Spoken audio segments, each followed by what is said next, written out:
This is The Adventures of Sherlock Holmes by Arthur Conan Doyle, a work in the public domain. 6. The MAN with the twisted LIP. Isa Whitney, brother of the late Elias Whitney, D.D., principal of the Theological College of St. George's, was much addicted to opium.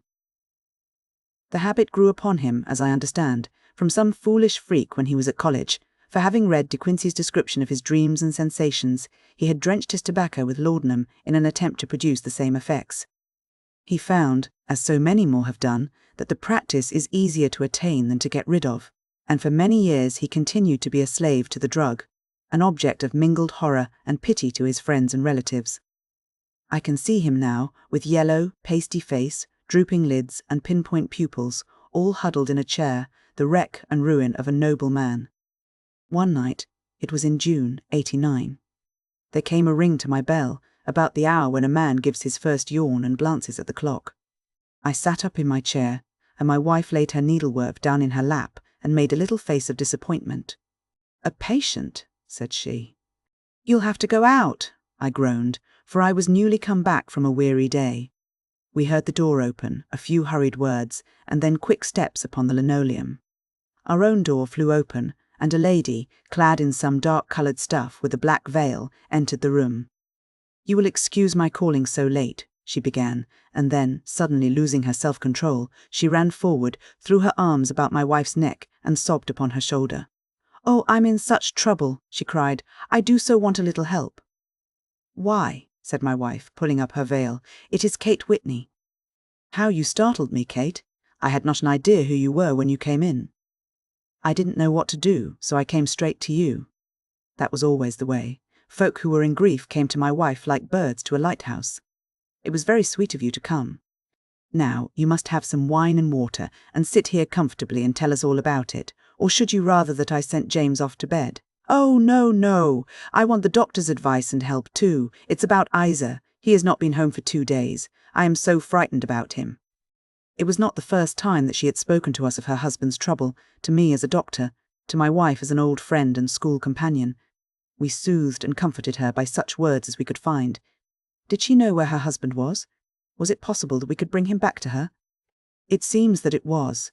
She had the surest information that, of late he had, when the fit was on him, made use of an opium den in the farthest east of the city. Hitherto his orgies had always been confined to one day, and he had come back, twitching and shattered, in the evening. But now the spell had been upon him, 48 hours, and he lay there, doubtless among the dregs of the docks, breathing in the poison or sleeping off the effects. There he was to be found, she was sure of it, at the Bar of Gold, in Upper Swandam Lane. But what was she to do? How could she, a young and timid woman, make her way into such a place and pluck her husband out from among the ruffians who surrounded him? There was the case, and of course there was but one way out of it. Might I not escort her to this place? And then, as a second thought, why should she come at all? I was Isa Whitney's medical adviser, and as such I had influence over him. I could manage it better if I were alone. I promised her on my word that I would send him home in a cab within 2 hours if he were indeed at the address which she had given me. And so, in 10 minutes, I had left my armchair and cheery sitting-room behind me, and was speeding eastward in a hansom on a strange errand, as it seemed to me at the time, though the future only could show how strange it was to be. But there was no great difficulty in the first stage of my adventure. Upper Swandam Lane is a vile alley lurking behind the high wharves which line the north side of the river to the east of London Bridge. Between a slop shop and a gin shop, approached by a steep flight of steps leading down to a black gap like the mouth of a cave, I found the den of which I was in search. Ordering my cab to wait, I passed down the steps, worn hollow in the centre by the ceaseless tread of drunken feet, and by the light of a flickering oil lamp above the door, I found the latch and made my way into a long, low room, thick and heavy with the brown opium smoke, and terraced with wooden berths, like the forecastle of an emigrant ship. Through the gloom one could dimly catch a glimpse of bodies lying in strange, fantastic poses, bowed shoulders, bent knees, heads thrown back, and chins pointing upward, with here and there a dark, lacklustre eye turned upon the newcomer. Out of the black shadows there glimmered little red circles of light, now bright, now faint, as the burning poison waxed or waned in the bowls of the metal pipes. The most lay silent, but some muttered to themselves, and others talked together in a strange, low, monotonous voice. their conversation coming in gushes, and then suddenly tailing off into silence, each mumbling out his own thoughts and paying little heed to the words of his neighbour. At the farther end was a small brazier of burning charcoal, beside which, on a three-legged wooden stool, there sat a tall, thin old man, with his jaw resting upon his two fists and his elbows upon his knees, staring into the fire. As I entered, a sallow Malay attendant had hurried up with a pipe for me and a supply of the drug, beckoning me to an empty berth. "Thank you. I have not come to stay," said I. "There is a friend of mine here, Mr. Asa Whitney, and I wish to speak with him." There was a movement and an exclamation from my right, and peering through the gloom, I saw Whitney, pale, haggard, and unkempt, staring out at me. "My God, it's Watson," said he. He was in a pitiable state of reaction, with every nerve in a twitter. "I say, Watson, what o'clock is it?" "Nearly 11. Of what day?" "Of Friday, June 19th. "Good heavens, I thought it was Wednesday. It is Wednesday. What do you want to frighten a chap for?" He sank his face onto his arms and began to sob in a high treble key. "I tell you that it is Friday, man. Your wife has been waiting this 2 days for you." "You should be ashamed of yourself." "So I am. But you've got mixed, Watson, for I have only been here a few hours, 3 pipes, 4 pipes, I forget how many. But I'll go home with you. I wouldn't frighten Kate, poor little Kate. Give me your hand. Have you a cab?"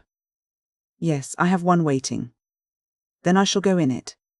"But I must owe something." "Find what I owe, Watson. I am all off colour. I can do nothing for myself." I walked down the narrow passage between the double row of sleepers, holding my breath to keep out the vile, stupefying fumes of the drug, and looking about for the manager. As I passed the tall man who sat by the brazier, I felt a sudden pluck at my skirt, and a low voice whispered, "Walk past me, and then look back at me." The words fell quite distinctly upon my ear. I glanced down. They could only have come from the old man at my side, and yet he sat now as absorbed as ever, very thin, very wrinkled, bent with age, an opium pipe dangling down from between his knees, as though it had dropped in sheer lassitude from his fingers. I took 2 steps forward and looked back. It took all my self-control to prevent me from breaking out into a cry of astonishment. He had turned his back so that none could see him but I. His form had filled out, his wrinkles were gone, the dull eyes had regained their fire, and there, sitting by the fire and grinning at my surprise, was none other than Sherlock Holmes. He made a slight motion to me to approach him, and instantly, as he turned his face half round to the company once more, subsided into a doddering, loose-lipped senility. "Holmes," I whispered, "what on earth are you doing in this den?" "As low as you can," he answered. "I have excellent ears. If you would have the great kindness to get rid of that sottish friend of yours, I should be exceedingly glad to have a little talk with you. I have a cab outside." "Then pray, send him home in it. You may safely trust him, for he appears to be too limp to get into any mischief. I should recommend you also to send a note by the cabman to your wife, to say that you have thrown in your lot with me. If you will wait outside, I shall be with you in 5 minutes." It was difficult to refuse any of Sherlock Holmes' requests, for they were always so exceedingly definite, and put forward with such a quiet air of mastery. I felt, however, that when Whitney was once confined in the cab, my mission was practically accomplished, and for the rest, I could not wish anything better than to be associated with my friend in one of those singular adventures which were the normal condition of his existence.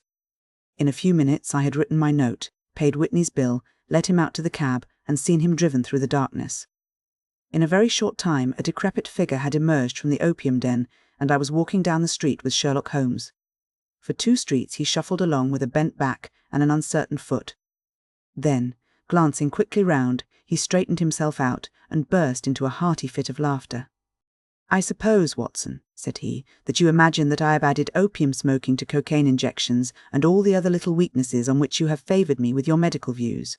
I was certainly surprised to find you there, but not more so than I to find you. I came to find a friend." "And I to find an enemy." "An enemy?" "Yes, one of my natural enemies, or shall I say, my natural prey. Briefly, Watson, I am in the midst of a very remarkable inquiry, and I have hoped to find a clue in the incoherent ramblings of these sots, as I have done before now. Had I been recognised in that den, my life would not have been worth an hour's purchase, for I have used it before now for my own purposes, and the rascally Lascar who runs it has sworn to have vengeance upon me.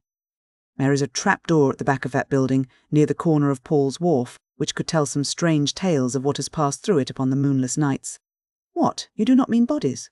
Bodies, Watson. We should be rich men if we had 1,000 for every poor devil who has been done to death in that den.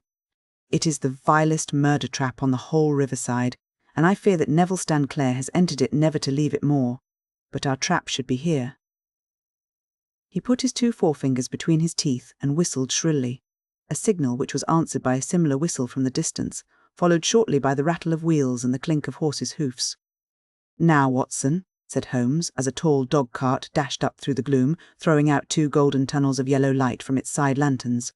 "You'll come with me, won't you? If I can be of use." "Oh, a trusty comrade is always of use, and a chronicler still more so. My room at the Cedars is a double-bedded one." "The Cedars?" "Yes, that is Mr. St. Clair's house. I am staying there while I conduct the inquiry." "Where is it, then?" "Near Lee, in Kent. We have a 7-mile drive before us. But I am all in the dark." "Of course you are. You'll know all about it presently. Jump up here." "All right, John. We shall not need you. Here's half a crown." "Look out for me tomorrow, about 11. Give her her head. So long, then." He flicked the horse with his whip, and we dashed away through the endless succession of sombre and deserted streets, which widened gradually until we were flying across a broad balustraded bridge, with the murky river flowing sluggishly beneath us. Beyond lay another dull wilderness of bricks and mortar, its silence broken only by the heavy, regular footfall of the policeman, or the songs and shouts of some belated party of revellers. A dull wrack was drifting slowly across the sky, and a star or two twinkled dimly here and there through the rifts of the clouds. Holmes drove in silence, with his head sunk upon his breast, and the air of a man who is lost in thought, while I sat beside him, curious to learn what this new quest might be which seemed to tax his powers so sorely, and yet afraid to break in upon the current of his thoughts. We had driven several miles, and were beginning to get to the fringe of the belt of suburban villas, when he shook himself, shrugged his shoulders, and lit up his pipe with the air of a man who has satisfied himself that he is acting for the best. "You have a grand gift of silence, Watson," said he. "It makes you quite invaluable as a companion.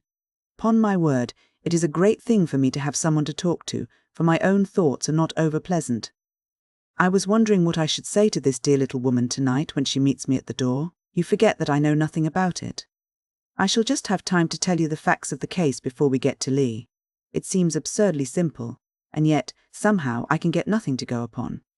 There's plenty of thread, no doubt, but I can't get the end of it into my hand. Now, I'll state the case clearly and concisely to you, Watson, and maybe you can see a spark where all is dark to me. Proceed, then. Some years ago, to be definite, in May 1884, there came to Lee a gentleman, Neville St. Clair by name, who appeared to have plenty of money. He took a large villa, laid out the grounds very nicely, and lived generally in good style. By degrees he made friends in the neighbourhood, and in 1887 he married the daughter of a local brewer, by whom he now has 2 children. He had no occupation, but was interested in several companies, and went into town as a rule in the morning, returning by the 5:14 from Cannon Street every night. Mr. St. Clair is now 37 years of age, is a man of temperate habits, a good husband, a very affectionate father, and a man who is popular with all who know him. I may add that his whole debts at the present moment, as far as we have been able to ascertain, amount to £88 stanza, while he has 220 standing to his credit in the Capital and Counties Bank. There is no reason, therefore, to think that money troubles have been weighing upon his mind. Last Monday, Mr. Neville St. Clair went into town rather earlier than usual, remarking before he started that he had 2 important commissions to perform, and that he would bring his little boy home a box of bricks. Now, by the merest chance, his wife received a telegram upon this same Monday, very shortly after his departure, to the effect that a small parcel of considerable value which she had been expecting was waiting for her at the offices of the Aberdeen Shipping Company. Now, if you are well up in your London, you will know that the office of the company is in Fresno Street, which branches out of Upper Swandam Lane, where you found me tonight. Mrs. St. Clair had her lunch, started for the city, did some shopping, proceeded to the company's office, got her packet, and found herself at exactly 4:35 walking through Swandam Lane on her way back to the station. Have you followed me so far? It is very clear. If you remember, Monday was an exceedingly hot day, and Mrs. St. Clair walked slowly, glancing about in the hope of seeing a cab, as she did not like the neighbourhood in which she found herself. While she was walking in this way down Swandam Lane, she suddenly heard an ejaculation or cry, and was struck cold to see her husband looking down at her and, as it seemed to her, beckoning to her from a second-floor window.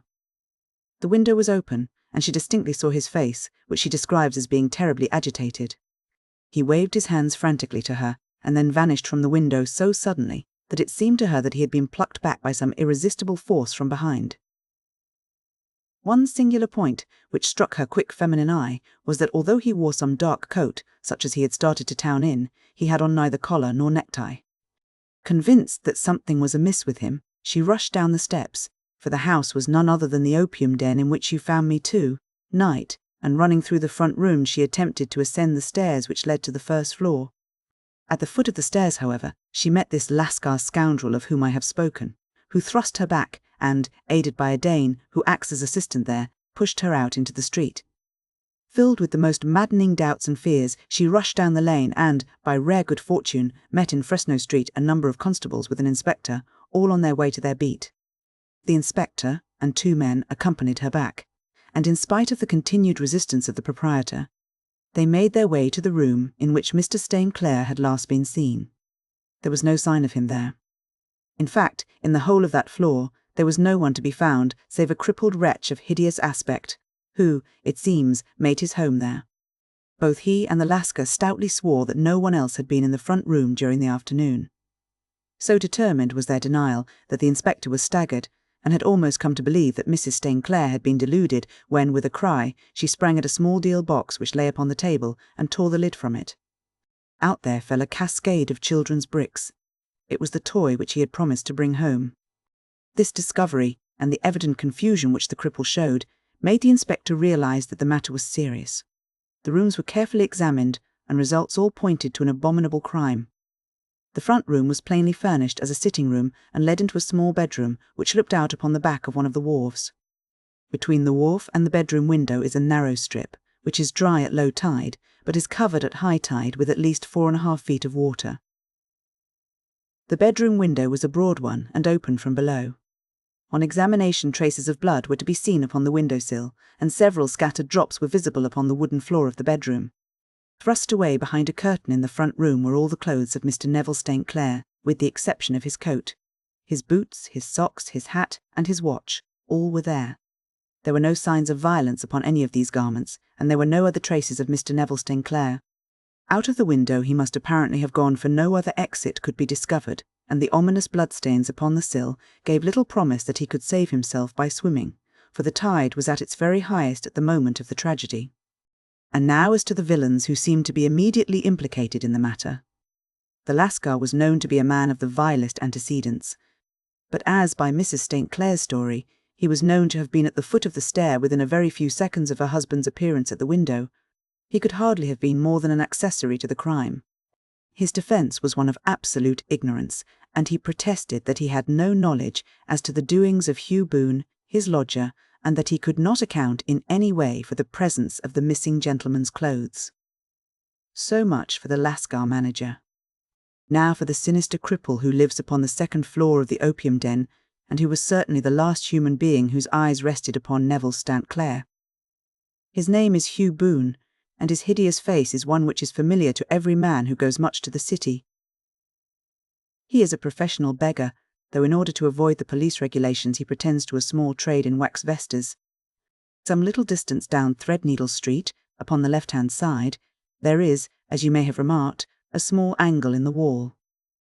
Here it is that this creature takes his daily seat, cross-legged with his tiny stock of matches on his lap, and as he is a piteous spectacle, a small rain of charity descends into the greasy leather cap which lies upon the pavement beside him.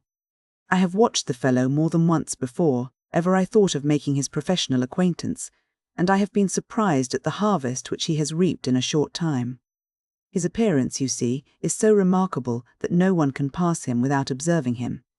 A shock of orange hair, a pale face disfigured by a horrible scar, which, by its contraction, has turned up the outer edge of his upper lip, a bulldog chin, and a pair of very penetrating dark eyes, which present a singular contrast to the colour of his hair, all mark him out from amid the common crowd of mendicants, and so, too, does his wit, for he is ever ready with a reply to any piece of chaff which may be thrown at him by the passers-by. This is the man whom we now learn to have been the lodger at the opium den, and to have been the last man to see the gentleman of whom we are in quest." "But a cripple," said I. "What could he have done single-handed against a man in the prime of life?"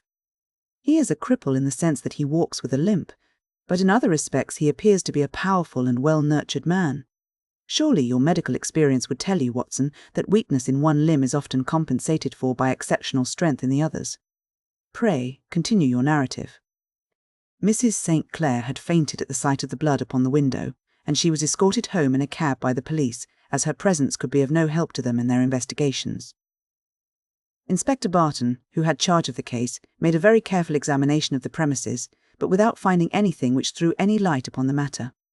One mistake had been made in not arresting Boone instantly, as he was allowed some few minutes during which he might have communicated with his friend the Lascar, but this fault was soon remedied, and he was seized and searched, without anything being found which could incriminate him. There were, it is true, some bloodstains upon his right shirt sleeve, but he pointed to his ring finger, which had been cut near the nail, and explained that the bleeding came from there, adding that he had been to the window not long before, and that the stains which had been observed there came doubtless from the same source. He denied strenuously having ever seen Mr. Neville St. Clair, and swore that the presence of the clothes in his room was as much a mystery to him as to the police. As to Mrs. St. Clair's assertion that she had actually seen her husband at the window, he declared that she must have been either mad or dreaming. He was removed, loudly protesting, to the police station, while the inspector remained upon the premises, in the hope that the ebbing tide might afford some fresh clue. And it did, though they hardly found upon the mudbank what they had feared to find. It was Neville St. Clair's coat, and not Neville St. Clair, which lay uncovered as the tide receded. And what do you think they found in the pockets? I cannot imagine. No, I don't think you would guess. Every pocket stuffed with pennies and halfpennies, 421 pennies and 270 halfpennies. It was no wonder that it had not been swept away by the tide. But a human body is a different matter. There is a fierce eddy between the wharf and the house. It seemed likely enough that the weighted coat had remained when the stripped body had been sucked away into the river. But I understand that all the other clothes were found in the room. Would the body be dressed in a coat alone? No, sir, but the facts might be met speciously enough. Suppose that this man Boone had thrust Neville St. Clair through the window, there is no human eye which could have seen the deed. What would he do then? It would of course instantly strike him that he must get rid of the telltale garments. He would seize the coat then, and be in the act of throwing it out, when it would occur to him that it would swim and not sink. He has little time, for he has heard the scuffle downstairs when the wife tried to force her way up, and perhaps he has already heard from his Lascar confederate that the police are hurrying up the street. There is not an instant to be lost. He rushes to some secret hoard, where he has accumulated the fruits of his beggary, and he stuffs all the coins upon which he can lay his hands into the pockets to make sure of the coat's sinking. He throws it out, and would have done the same with the other garments had not. He heard the rush of steps below, and only just had time to close the window when the police appeared. It certainly sounds feasible. Well, we will take it as a working hypothesis for want of a better. Boone, as I have told you, was arrested and taken to the station, but it could not be shown that there had ever before been anything against him. He had for years been known as a professional beggar, but his life appeared to have been a very quiet and innocent one. There the matter stands at present, and the questions which have to be solved. What Neville St. Clair was doing in the opium den, what happened to him when there, where is he now, and what Hugh Boone had to do with his disappearance, are all as far from a solution as ever. I confess that I cannot recall any case within my experience which looked at the first glance so simple, and yet which presented such difficulties. While Sherlock Holmes had been detailing this singular series of events, we had been whirling through the outskirts of the great town until the last straggling houses had been left behind, and we rattled along with a country hedge upon either side of us. Just as he finished, however, we drove through 2 scattered villages where a few lights still glimmered in the windows. "We are on the outskirts of Lee," said my companion. "We have touched on 3 English counties in our short drive, starting in Middlesex, passing over an angle of Surrey, and ending in Kent. See that light among the trees? That is the Cedars, and beside that lamp sits a woman whose anxious ears have already, I have little doubt, caught the clink of our horses' feet." "But why are you not conducting the case from Baker Street?" I asked. "Because there are many inquiries which must be made out here. Mrs. St. Clair has most kindly put 2 rooms at my disposal, and you may rest assured that she will have nothing but a welcome for my friend and colleague." I hate to meet her, Watson, when I have no news of her husband. Here we are. Whoa, there, whoa! I had pulled up in front of a large villa, which stood within its own grounds. A stable boy had run out to the horse's head, and springing down, I followed Holmes up the small, winding gravel drive which led to the house. As we approached, the door flew open, and a little blonde woman stood in the opening, clad in some sort of light mousseline de soie, with a touch of fluffy pink chiffon at her neck and wrists. She stood with her figure outlined against the flood of light, one hand upon the door, one half, raised in her eagerness, her body slightly bent, her head and face protruded, with eager eyes and parted lips, a standing question. "Well?" she cried. "Well?" And then, seeing that there were two of us, she gave a cry of hope which sank into a groan as she saw that my companion shook his head and shrugged his shoulders. "No good news?" "None." "No bad?" "No." "Thank God for that. But come in. You must be weary, for you have had a long day. This is my friend, Dr. Watson. He has been of most vital use to me in several of my cases, and a lucky chance has made it possible for me to bring him out and associate him with this investigation." "I am delighted to see you," said she, pressing my hand warmly. "You will, I am sure, forgive anything that may be wanting in our arrangements, when you consider the blow which has come so suddenly upon us." "My dear madam," said I am an old campaigner, and if I were not, I can very well see that no apology is needed. If I can be of any assistance either to you or to my friend here, I shall be indeed happy." "Now, Mr. Sherlock Holmes," said the lady as we entered a well-lit dining room, upon the table of which a cold supper had been laid out, "I should very much like to ask you one or two plain questions, to which I beg that you will give a plain answer." "Certainly, madam. Do not trouble about my feelings. I am not hysterical, nor given to fainting. I simply wish to hear your real opinion." "Upon what point?" "In your heart of hearts, do you think that Neville is alive?" Sherlock Holmes seemed to be embarrassed by the question. "Frankly now," she repeated, standing upon the rug and looking keenly down at him as he leaned back in a basket chair. "Frankly then, madam, I do not." "You think that he is dead?" "I do. Murdered." "I don't say that. Perhaps." "And on what day did he meet his death?" "On Monday." "Then perhaps, Mr. Holmes, you will be good enough to explain how it is that I have received a letter from him today." Sherlock Holmes sprang out of his chair as if he had been galvanized. "What?" he roared. "Yes, today." She stood smiling, holding up a little slip of paper in the air. "May I see it?" "Certainly." He snatched it from her in his eagerness, and smoothing it out upon the table, he drew over the lamp and examined it intently. I had left my chair and was gazing at it over his shoulder. The envelope was a very coarse one, and was stamped with the Gravesend postmark and with the date of that very day, or rather of the day before, for it was considerably after midnight. "Coarse writing," murmured Holmes. "Surely this is not your husband's writing, madam?" "No, but the enclosure is." "I perceive also that whoever addressed the envelope had to go and inquire as to the address." "How can you tell that?" "The name, you see, is in perfectly black ink, which has dried itself. The rest is of the greyish colour, which shows that blotting paper has been used. If it had been written straight off and then blotted, none would be of a deep black shade. This man has written the name, and there has then been a pause before he wrote the address, which can only mean that he was not familiar with it. It is, of course, a trifle, but there is nothing so important as trifles. Let us now see the letter. Ha! There has been an enclosure here. Yes, there was a ring, his signet ring. And you are sure that this is your husband's hand? One of his hands?" "One." "His hand when he wrote hurriedly." "It is very unlike his usual writing, and yet I know it well." "Dearest, do not be frightened. All will come well. There is a huge error which it may take some little time to rectify. Wait in patience. Neville." Written in pencil upon the flyleaf of a book, octavo size, no watermark. Posted today in Gravesend by a man with a dirty thumb. Ha! And the flap has been gummed, if I am not very much in error, by a person who had been chewing tobacco. And you have no doubt that it is your husband's hand, madam?" "None." "Neville wrote those words. And they were posted today at Gravesend. Well, Mrs. St. Clair, the clouds lighten, though I should not venture to say that the danger is over." "But he must be alive, Mr. Holmes. Unless this is a clever forgery to put us on the wrong scent. The ring, after all, proves nothing. It may have been taken from him." No, it is. It is his very own writing." "Very well. It may, however, have been written on Monday and only posted today." That is possible. If so, much may have happened between. Oh, you must not discourage me, Mr. Holmes. I know that all is well with him. There is so keen a sympathy between us that I should know if evil came upon him. On the very day that I saw him last, he cut himself in the bedroom, and yet I, in the dining room, rushed upstairs instantly with the utmost certainty that something had happened. Do you think that I would respond to such a trifle and yet be ignorant of his death?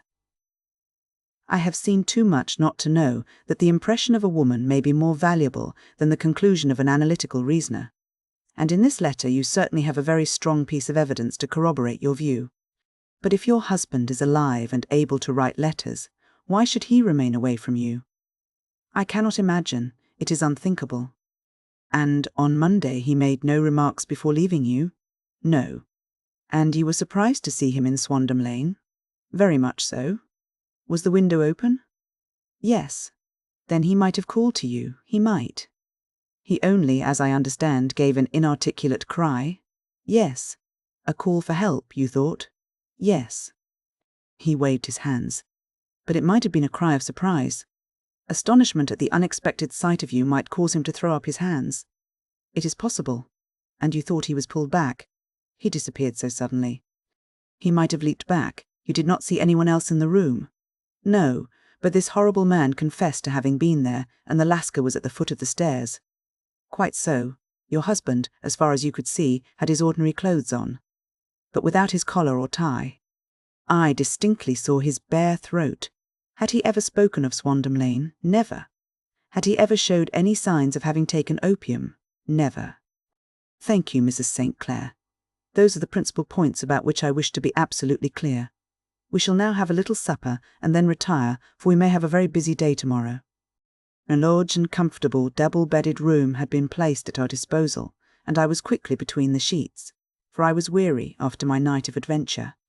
Sherlock Holmes was a man, however, who, when he had an unsolved problem upon his mind, would go for days, and even for a week, without rest, turning it over, rearranging his facts, looking at it from every point of view, until he had either fathomed it or convinced himself that his data were insufficient. It was soon evident to me that he was now preparing for an all-night sitting. He took off his coat and waistcoat, put on a large blue dressing gown, and then wandered about the room collecting pillows from his bed and cushions from the sofa and armchairs. With these he constructed a sort of Eastern divan, upon which he perched himself cross-legged, with an ounce of shag tobacco and a box of matches laid out in front of him. In the dim light of the lamp I saw him sitting there, an old briar pipe between his lips, his eyes fixed vacantly upon the corner of the ceiling, the blue smoke curling up from him, silent, motionless, with the light shining upon his strong-set aquiline features. So he sat as I dropped off to sleep, and so he sat when a sudden ejaculation caused me to wake up, and I found the summer sun shining into the apartment. The pipe was still between his lips, the smoke still curled upward, and the room was full of a dense tobacco haze, but nothing remained of the heap of shag which I had seen upon the previous night. "Awake, Watson?" he asked. "Yes." "Game for a morning drive?" "Certainly." "Then dress. No one is stirring yet, but I know where the stable boy sleeps, and we shall soon have the trap out." He chuckled to himself as he spoke, his eyes twinkled, and he seemed a different man to the sombre thinker of the previous night. As I dressed, I glanced at my watch. It was no wonder that no one was stirring. It was 25 minutes past 4. I had hardly finished when Holmes returned with the news that the boy was putting in the horse. "I want to test a little theory of mine," said he, pulling on his boots. "I think, Watson, that you are now standing in the presence of one of the most absolute fools in Europe. I deserve to be kicked from here to Charing Cross, but I think I have the key of the affair now." "And where is it?" I asked, smiling. "In the bathroom," he answered. "Oh yes, I am not joking," he continued, seeing my look of incredulity. "I have just been there, and I have taken it out, and I have got it in this Gladstone bag. Come on, my boy, and we shall see whether it will not fit the lock." We made our way downstairs as quietly as possible, and out into the bright morning sunshine.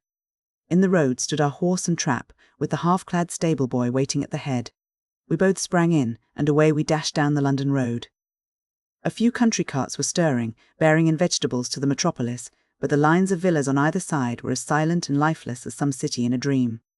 "It has been in some points a singular case," said Holmes, flicking the horse on into a gallop. I confess that I have been as blind as a mole, but it is better to learn wisdom late than never to learn it at all. In town, the earliest risers were just beginning to look sleepily from their windows as we drove through the streets of the Surrey side. Passing down the Waterloo Bridge Road, we crossed over the river, and dashing up Wellington Street, wheeled sharply to the right and found ourselves in Bow Street. Sherlock Holmes was well known to the force, and the two constables at the door saluted him. One of them held the horse's head while the other led us in. "Who is on duty?" asked Holmes. "Inspector Bradstreet, sir." "Ah, Bradstreet, how are you?" A tall, stout official had come down the stone-flagged passage in a peaked cap and frogged jacket. "I wish to have a quiet word with you, Bradstreet." "Certainly, Mr. Holmes. Step into my room here." It was a small office-like room with a huge ledger upon the table and a telephone projecting from the wall. The inspector sat down at his desk. "What can I do for you, Mr. Holmes?" I called about that beggarman Boone, the one who was charged with being concerned in the disappearance of Mr. Neville St. Clair of Lee. "Yes." "He was brought up and remanded for further inquiries." "So I heard. You have him here? In the cells? Is he quiet?" "Oh, he gives no trouble, but he is a dirty scoundrel." "Dirty?" "Yes, it is all we can do to make him wash his hands, and his face is as black as a tinker's." "Well, when once his case has been settled, he will have a regular prison bath, and I think if you saw him, you would agree with me that he needed it." "I should like to see him very much." "Would you?" "That is easily done. Come this way. You can leave your bag." "No, I think that I'll take it." "Very good. Come this way, if you please." He led us down a passage, opened a barred door, passed down a winding stair, and brought us to a whitewashed corridor with a line of doors on each side. "The third on the right is his," said the inspector. "Here it is." He quietly shot back a panel in the upper part of the door and glanced through. "He is asleep," said he. "You can see him very well." We both put our eyes to the grating. The prisoner lay with his face towards us, in a very deep sleep, breathing slowly and heavily.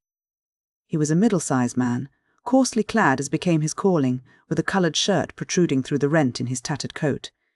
He was, as the inspector had said, extremely dirty, but the grime which covered his face could not conceal its repulsive ugliness. A broad wheal from an old scar ran right across it from eye to chin, and by its contraction had turned up one side of the upper lip so that 3 teeth were exposed in a perpetual snarl. A shock of very bright red hair grew low over his eyes and forehead. "He's a beauty, isn't he?" said the inspector. "He certainly needs a wash," remarked Holmes. "I had an idea that he might, and I took the liberty of bringing the tools with me." He opened the Gladstone bag as he spoke, and took out, to my astonishment, a very large bath sponge. You are a funny one," chuckled the inspector. "Now, if you will have the great goodness to open that door very quietly, we will soon make him cut a much more respectable figure." "Well, I don't know why not," said the inspector. "He doesn't look a credit to the Bow Street cells, does he?" He slipped his key into the lock, and we all very quietly entered the cell. The sleeper half turned, and then settled down once more into a deep slumber. Holmes stooped to the water, jug, moistened his sponge, and then rubbed it twice vigorously across and down the prisoner's face. "Let me introduce you," he shouted, "to Mr. Neville St. Clair of Lee in the county of Kent. Never in my life have I seen such a sight." The man's face peeled off under the sponge like the bark from a tree. Gone was the coarse brown tint. Gone, too, was the horrid scar which had seamed it across, and the twisted lip which had given the repulsive sneer to the face.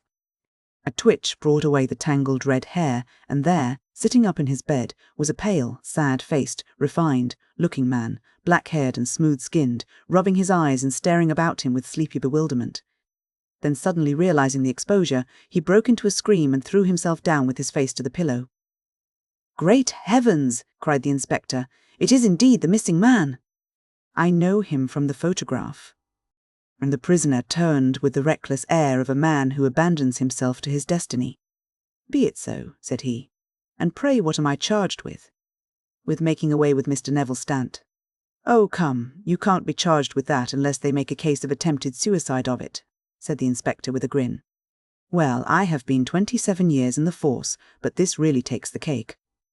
If I am Mr. Neville St. Clair, then it is obvious that no crime has been committed, and that, therefore, I am illegally detained." "No crime, but a very great error has been committed," said Holmes. You would have done better to have trusted your wife." "It was not the wife, it was the children," groaned the prisoner. "God help me, I would not have them ashamed of their father. My God, what an exposure! What can I do?" Sherlock Holmes sat down beside him on the couch and patted him kindly on the shoulder. "If you leave it to a court of law to clear the matter up," said he, "of course you can hardly avoid publicity. On the other hand, if you convince the police authorities that there is no possible case against you, I do not know that there is any reason that the details should find their way into the papers. Inspector Bradstreet would, I am sure, make notes upon anything which you might tell us and submit it to the proper authorities. The case would then never go into court at all. God bless you," cried the prisoner passionately. "I would have endured imprisonment, even execution, rather than have left my miserable secret as a family blot to my children. You are the first who have ever heard my story. My father was a schoolmaster in Chesterfield, where I received an excellent education. I travelled in my youth, took to the stage, and finally became a reporter on an evening paper in London. One day my editor wished to have a series of articles upon begging in the metropolis, and I volunteered to supply them. It was the point from which all my adventures started. It was only by trying begging as an amateur that I could get the facts upon which to base my articles. When an actor I had, of course, learned all the secrets of making up, and had been famous in the green room for my skill. I took advantage now of my attainments. I painted my face, and to make myself as pitiable as possible, I made a good scar and fixed one side of my lip in a twist by the aid of a small slip of flesh-coloured plaster. Then, with a red head of hair and an appropriate dress, I took my station in the business part of the city, ostensibly as a match-seller, but really as a beggar. For 7 hours I plied my trade, and when I returned home in the evening, I found to my surprise that I had received no less than 26. 4 day. I wrote my articles and thought little more of the matter until, some time later, I backed a bill for a friend and had a right served upon me for 25. I was at my wits' end where to get the money, but a sudden idea came to me. I begged a fortnight's grace from the creditor, asked for a holiday from my employers, and spent the time in begging in the city under my disguise. In 10 days I had the money and had paid the debt. Well, you can imagine how hard it was to settle down to arduous work at 2 a week when I knew that I could earn as much in a day by smearing my face with a little paint, laying my cap on the ground, and sitting still. It was a long fight between my pride and the money, but the dollars won at last, and I threw up reporting and sat day after day in the corner which I had first chosen, inspiring pity by my ghastly face and filling my pockets with coppers. Only one man knew my secret. He was the keeper of a low den in which I used to lodge in Swandam Lane, where I could every morning emerge as a squalid beggar, and in the evenings transform myself into a well-dressed man about town. This fellow, Alaska, was well paid by me for his rooms, so that I knew that my secret was safe in his possession. Well, very soon I found that I was saving considerable sums of money. I do not mean that any beggar in the streets of London could earn 700 a year, which is less than my average takings, but I had exceptional advantages in my power of making up, and also in a facility of repartee, which improved by practice and made me quite a recognised character in the city. All day a stream of pennies, varied by silver, poured in upon me, and it was a very bad day in which I failed to take £2 too. As I grew richer, I grew more ambitious, took a house in the country, and eventually married, without anyone having a suspicion as to my real occupation. My dear wife knew that I had business in the city. She little knew what. Last Monday I had finished for the day, and was dressing in my room above the opium den when I looked out of my window and saw, to my horror and astonishment, that my wife was standing in the street, with her eyes fixed full upon me. I gave a cry of surprise, threw up my arms to cover my face, and rushing to my confidant, the Lascar, entreated him to prevent anyone from coming up to me. I heard her voice downstairs, but I knew that she could not ascend. Swiftly I threw off my clothes, pulled on those of a beggar, and put on my pigments and wig. Even a wife's eyes could not pierce so complete a disguise, but then it occurred to me that there might be a search in the room, and that the clothes might betray me. I threw open the window, reopening by my violence a small cut which I had inflicted upon myself in the bedroom that morning. Then I seized my coat, which was weighted by the coppers which I had just transferred to it from the leather bag in which I carried my takings. I hurled it out of the window, and it disappeared into the Thames. The other clothes would have followed, but at that moment there was a rush of constables up the stair, and a few minutes after I found, rather, I confess, to my relief, that instead of being identified as Mr. Neville St. Clair, I was arrested as his murderer. I do not know that there is anything else for me to explain. I was determined to preserve my disguise as long as possible, and hence my preference for a dirty face. Knowing that my wife would be terribly anxious, I slipped off my ring and confided it to the Lascar at a moment when no constable was watching me, together with a hurried scrawl telling her that she had no cause to fear. "That note only reached her yesterday," said Holmes. "Good God, what a week she must have spent!" "The police have watched this Lascar," said Inspector Bradstreet, "and I can quite understand that he might find it difficult to post a letter unobserved. Probably he handed it to some sailor customer of his who forgot all about it for some days." "That was it," said Holmes, nodding approvingly. "I have no doubt of it. But have you never been prosecuted for begging?" "Many times. But what was a fine to me?" "It must stop here, however," said Bradstreet. "If the police are to hush this thing up, there must be no more of Hugh Boone. I have sworn it by the most solemn oaths which a man can take. In that case, I think that it is probable that no further steps may be taken. But if you are found again, then all must come out. I am sure, Mr. Holmes, that we are very much indebted to you for having cleared the matter up. I wish I knew how you reach your results." "I reached this one," said my friend, "by sitting upon 5 pillows and consuming an ounce of shag. I think, Watson, that if we drive to Baker Street we shall just be in time for breakfast." 7. The Adventure of the BLUE Carbuncle. I had called upon my friend Sherlock Holmes upon the second morning after Christmas, with the intention of wishing him the compliments of the season. He was lounging upon the sofa in a purple dressing gown, a pipe-rack within his reach upon the right, and a pile of crumpled morning papers, evidently newly studied, near at hand. Beside the couch was a wooden chair, and on the angle of the back hung a very seedy and disreputable hard felt hat, much the worse for wear, and cracked in several places. A lens and a forceps lying upon the seat of the chair suggested that the hat had been suspended in this manner for the purpose of examination. "You are engaged," said I. "Perhaps I interrupt you?" "Not at all. I am glad to have a friend with whom I can discuss my results." "The matter is a perfectly trivial one," he jerked his thumb in the direction of the old hat, "but there are points in connection with it which are not entirely devoid of interest and even of instruction." I seated myself in his armchair and warmed my hands before his crackling fire, for a sharp frost had set in and the windows were thick with the ice crystals. "I suppose," I remarked, "that, homely as it looks, this thing has some deadly story linked onto it, that it is the clue which will guide you in the solution of some mystery and the punishment of some crime." "No, no, no crime," said Sherlock Holmes, laughing.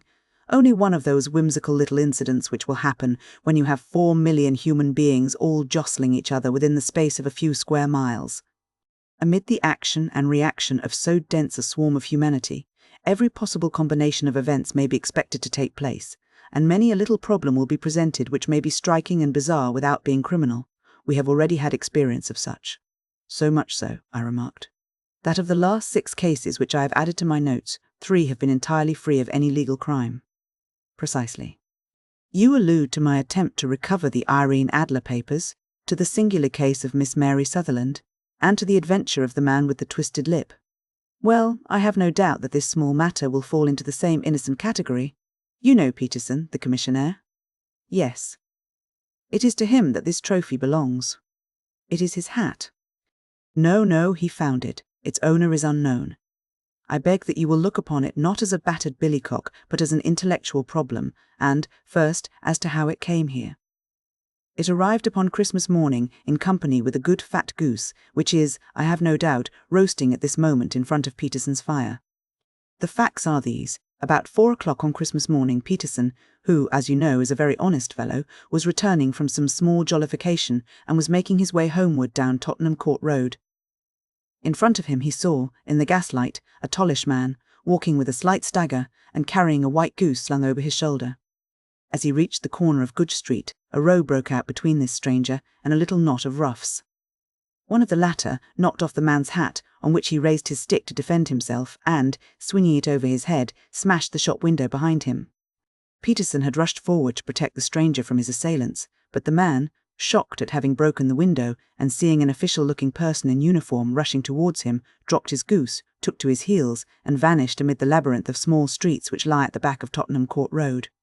The roughs had also fled at the appearance of Peterson, so that he was left in possession of the field of battle, and also of the spoils of victory in the shape of this battered hat and a most unimpeachable Christmas goose, which surely he restored to their owner.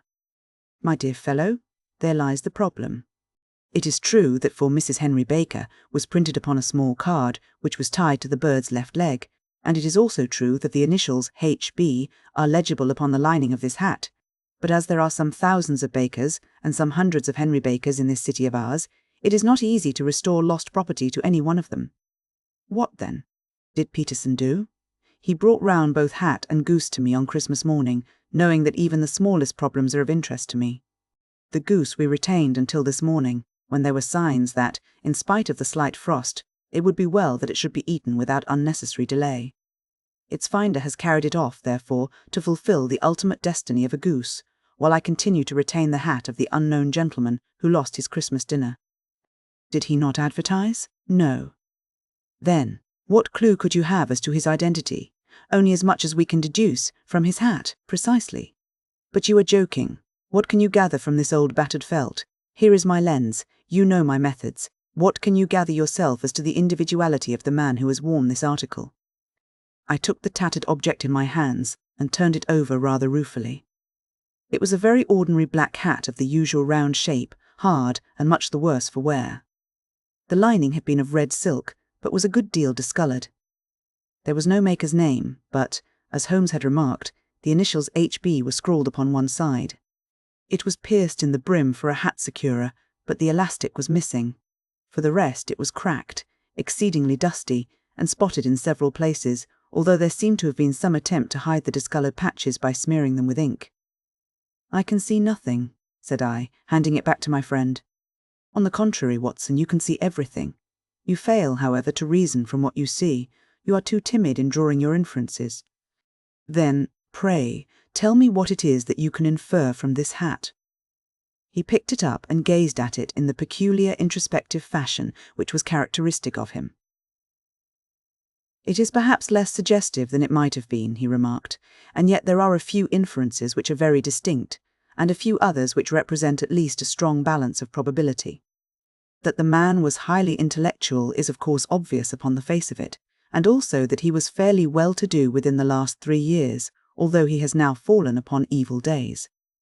He had foresight, but has less now than formerly, pointing to a moral retrogression, which, when taken with the decline of his fortunes, seems to indicate some evil influence, probably drink, at work upon him. This may account also for the obvious fact that his wife has ceased to love him. My dear Holmes, he has, however, retained some degree of self-respect," he continued, disregarding my remonstrance.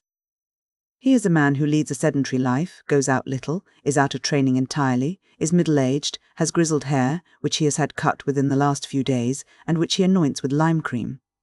These are the more patent facts which are to be deduced from his hat. Also, by the way, that it is extremely improbable that he has gas laid on in his house."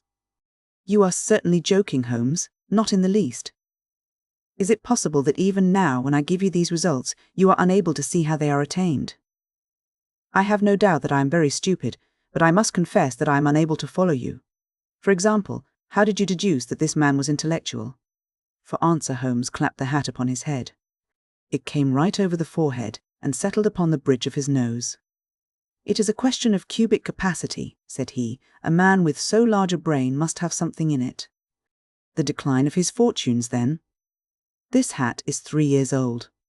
These flat brims curled at the edge came in then. It is a hat of the very best quality. Look at the band of ribbed silk and the excellent lining. If this man could afford to buy so expensive a hat 3 years ago, and has had no hat since, then he has assuredly gone down in the world." "Well, that is clear enough, certainly. But how about the foresight and the moral retrogression?" Sherlock Holmes laughed. "Here is the foresight," said he, putting his finger upon the little disc and loop of the hat securer. "They are never sold upon hats. If this man ordered one, it is a sign of a certain amount of foresight, since he went out of his way to take this precaution against the wind. But since we see that he has broken the elastic and has not troubled to replace it, it is obvious that he has less foresight now than formerly, which is a distinct proof of a weakening nature. On the other hand, he has endeavoured to conceal some of these stains upon the felt by daubing them with ink, which is a sign that he has not entirely lost his self-respect. Your reasoning is certainly plausible." The further points, that he is middle-aged, that his hair is grizzled, that it has been recently cut, and that he uses lime cream, are all to be gathered from a close examination of the lower part of the lining. The lens discloses a large number of hair ends, clean cut by the scissors of the barber. They all appear to be adhesive, and there is a distinct odour of lime cream. This dust, you will observe, is not the gritty, grey dust of the street, but the fluffy brown dust of the house, showing that it has been hung up indoors most of the time, while the marks of moisture upon the inside are proof positive that the wearer perspired very freely, and could therefore hardly be in the best of training. But his wife, you said that she had ceased to love him. This hat has not been brushed for weeks. When I see you, my dear Watson, with a week's accumulation of dust upon your hat, and when your wife allows you to go out in such a state, I shall fear that you also have been unfortunate enough to lose your wife's affection. But he might be a bachelor. Nay, he was bringing home the goose as a piece, offering to his wife. Remember the card upon the bird's leg. You have an answer to everything. But how on earth do you deduce that the gas is not laid on in his house? One tallow stain, or even two, might come by chance, but when I see no less than 5, I think that there can be little doubt that the individual must be brought into frequent contact with burning tallow. Walks upstairs at night, probably with his hat in one hand and a guttering candle in the other. Anyhow, he never got tallow stains from a gas jet. Are you satisfied? Well, it is very ingenious, said I, laughing. But since, as you said just now, there has been no crime committed and no harm done save the loss of a goose, all this seems to be rather a waste of energy. Sherlock Holmes had opened his mouth to reply when the door flew open, and Peterson, the commissionaire, rushed into the apartment with flushed cheeks and the face of a man who is dazed with astonishment. "The goose, Mr. Holmes, the goose, sir," he gasped. "Eh, what of it then?" "Has it returned to life and flapped off through the kitchen window?" Holmes twisted himself round upon the sofa to get a fairer view of the man's excited face. "See here, sir." "See what my wife found in its crop." He held out his hand and displayed upon the centre of the palm a brilliantly scintillating blue stone, rather smaller than a bean in size, but of such purity and radiance that it twinkled like an electric point in the dark hollow of his hand. Sherlock Holmes sat up with a whistle. "By Jove, Peterson," said he, "this is treasure trove indeed. I suppose you know what you have got?" "A diamond, sir, a precious stone. It cuts into glass as though it were putty. It's more than a precious stone. It is the precious stone." "Not the Countess of Morcar's blue carbuncle," I ejaculated. "Precisely so. I ought to know its size and shape, seeing that I have read the advertisement about it in the Times every day lately. It is absolutely unique, and its value can only be conjectured, but the reward offered of 1,000 is certainly not within a 20th part of the market price." £1,000! Great Lord of mercy! The commissionaire plumped down into a chair and stared from one to the other of us. "That is the reward, and I have reason to know that there are sentimental considerations in the background which would induce the Countess to part with half her fortune if she could but recover the gem." "It was lost, if I remember aright, at the Hotel Cosmopolitan," I remarked. "Precisely so, on December 22nd, just 5 days ago. John Horner, a plumber, was accused of having abstracted it from the lady's jewel case. The evidence against him was so strong that the case has been referred to the assizes. I have some account of the matter here, I believe." He rummaged amid his newspapers, glancing over the dates, until at last he smoothed one out, doubled it over, and read the following paragraph. "Hotel Cosmopolitan jewel robbery. John Horner, 26, plumber, was brought up upon the charge of having upon the 22nd inst. abstracted from the jewel case of the Countess of Morcar the valuable gem known as the blue carbuncle. James Ryder, upper attendant at the hotel, gave his evidence to the effect that he had shown Horner up to the dressing-room of the Countess of Morcar upon the day of the robbery in order that he might solder the second bar of the grate, which was loose. He had remained with Horner some little time, but had finally been called away. On returning, he found that Horner had disappeared, that the bureau had been forced open, and that the small morocco casket in which, as it afterwards transpired, the Countess was accustomed to keep her jewel, was lying empty upon the dressing-table. Ryder instantly gave the alarm, and Horner was arrested the same evening, but the stone could not be found either upon his person or in his rooms. Catherine Cusack, maid to the Countess, deposed to having heard Ryder's cry of dismay on discovering the robbery and to having rushed into the room where she found matters as described by the last witness. Inspector Bradstreet, B Division, gave evidence as to the arrest of Horner, who struggled frantically and protested his innocence in the strongest terms. Evidence of a previous conviction for robbery having been given against the prisoner, the magistrate refused to deal summarily with the offence, but referred it to the assizes. Horner, who had shown signs of intense emotion during the proceedings, fainted away at the conclusion and was carried out of court. So much for the police court, said Holmes thoughtfully, tossing aside the paper. The question for us now to solve is the sequence of events leading from a rifled jewel case at one end to the crop of a goose in Tottenham Court Road at the other. You see, Watson, our little deductions have suddenly assumed a much more important and less innocent aspect. Here is the stone. The stone came from the goose, and the goose came from Mr. Henry Baker, the gentleman with the bad hat and all the other characteristics with which I have bored you. So now we must set ourselves very seriously to finding this gentleman and ascertaining what part he has played in this little mystery. To do this, we must try the simplest means first, and these lie undoubtedly in an advertisement in all the evening papers. If this fail, I shall have recourse to other methods. What will you say? Give me a pencil and that slip of paper. Now then, found at the corner of Goodge Street, a goose and a black felt hat. Mr. Henry Baker can have the same by applying at 6:30 this evening at 221B, Baker Street. That is clear and concise. Very. But will he see it? Well, he is sure to keep an eye on the papers, since, to a poor man, the loss was a heavy one. He was clearly so scared by his mischance in breaking the window and by the approach of Peterson that he thought of nothing but flight, but since then he must have bitterly regretted the impulse which caused him to drop his bird. Then, again, the introduction of his name will cause him to see it, for everyone who knows him will direct his attention to it. Here you are, Peterson. Run down to the advertising agency and have this put in the evening papers. In which, sir? Oh, in the Globe, Star, Pall Mall, Est, James's Gazette, Evening News, Standard, Echo, and any others that occur to you. Very well, sir. And this stone? Ah, yes, I shall keep the stone. Thank you. And I say, Peterson, just buy a goose on your way back and leave it here with me, for we must have one to give to this gentleman in place of the one which your family is now devouring. When the commissionaire had gone, Holmes took up the stone and held it against the light. It's a bonny thing, said he. Just see how it glints and sparkles. Of course it is a nucleus and focus of crime. Every good stone is. They are the devil's pet baits. In the larger and older jewels, every facet may stand for a bloody deed. This stone is not yet 20 years old. It was found in the banks of the Amoy River in southern China, and is remarkable in having every characteristic of the carbuncle, save that it is blue in shade instead of ruby red. In spite of its youth, it has already a sinister history. There have been 2 murders, a vitriol, throwing, a suicide, and several robberies brought about for the sake of this 40-grain weight of crystallized charcoal. Who would think that so pretty a toy would be a purveyor to the gallows and the prison? I'll lock it up in my strong box now and drop a line to the Countess to say that we have it. Do you think that this man Horner is innocent? I cannot tell.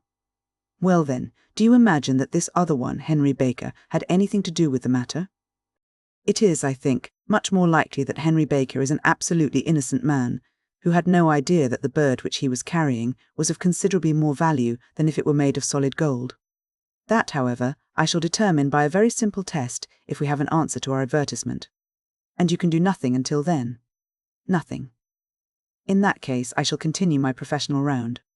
But I shall come back in the evening at the hour you have mentioned, for I should like to see the solution of so tangled a business. Very glad to see you. I dine at 7. There is a woodcock, I believe. By the way, in view of recent occurrences, perhaps I ought to ask Mrs. Hudson to examine its crop. I had been delayed at a case, and it was a little after 6:30 when I found myself in Baker Street once more. As I approached the house, I saw a tall man in a Scotch bonnet, with a coat which was buttoned up to his chin, waiting outside in the bright semicircle which was thrown from the fanlight. Just as I arrived, the door was opened, and we were shown up together to Holmes's room. Mr. Henry Baker, I believe, said he, rising from his armchair and greeting his visitor with the easy air of geniality which he could so readily assume. Pray, take this chair by the fire, Mr. Baker. It is a cold night, and I observe that your circulation is more adapted for summer than for winter. Ah, Watson, you have just come at the right time. Is that your hat, Mr. Baker? Yes, sir, that is undoubtedly my hat. He was a large man with rounded shoulders, a massive head, and a broad, intelligent face, sloping down to a pointed beard of grizzled brown. A touch of red in nose and cheeks, with a slight tremor of his extended hand, recalled Holmes's surmise as to his habits.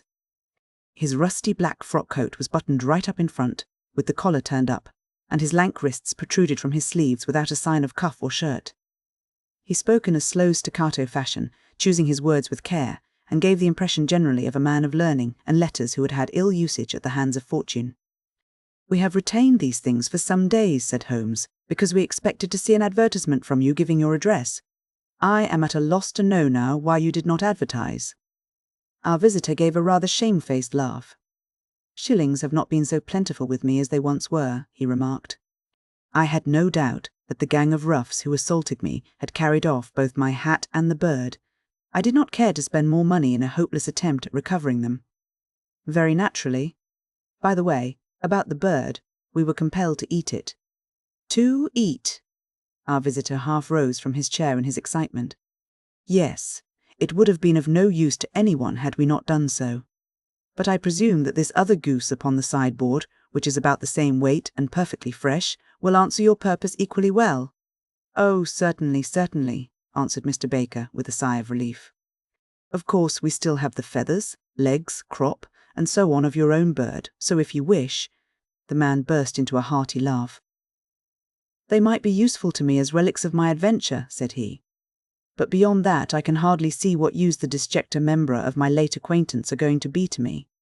No, sir, I think that, with your permission, I will confine my attentions to the excellent bird which I perceive upon the sideboard."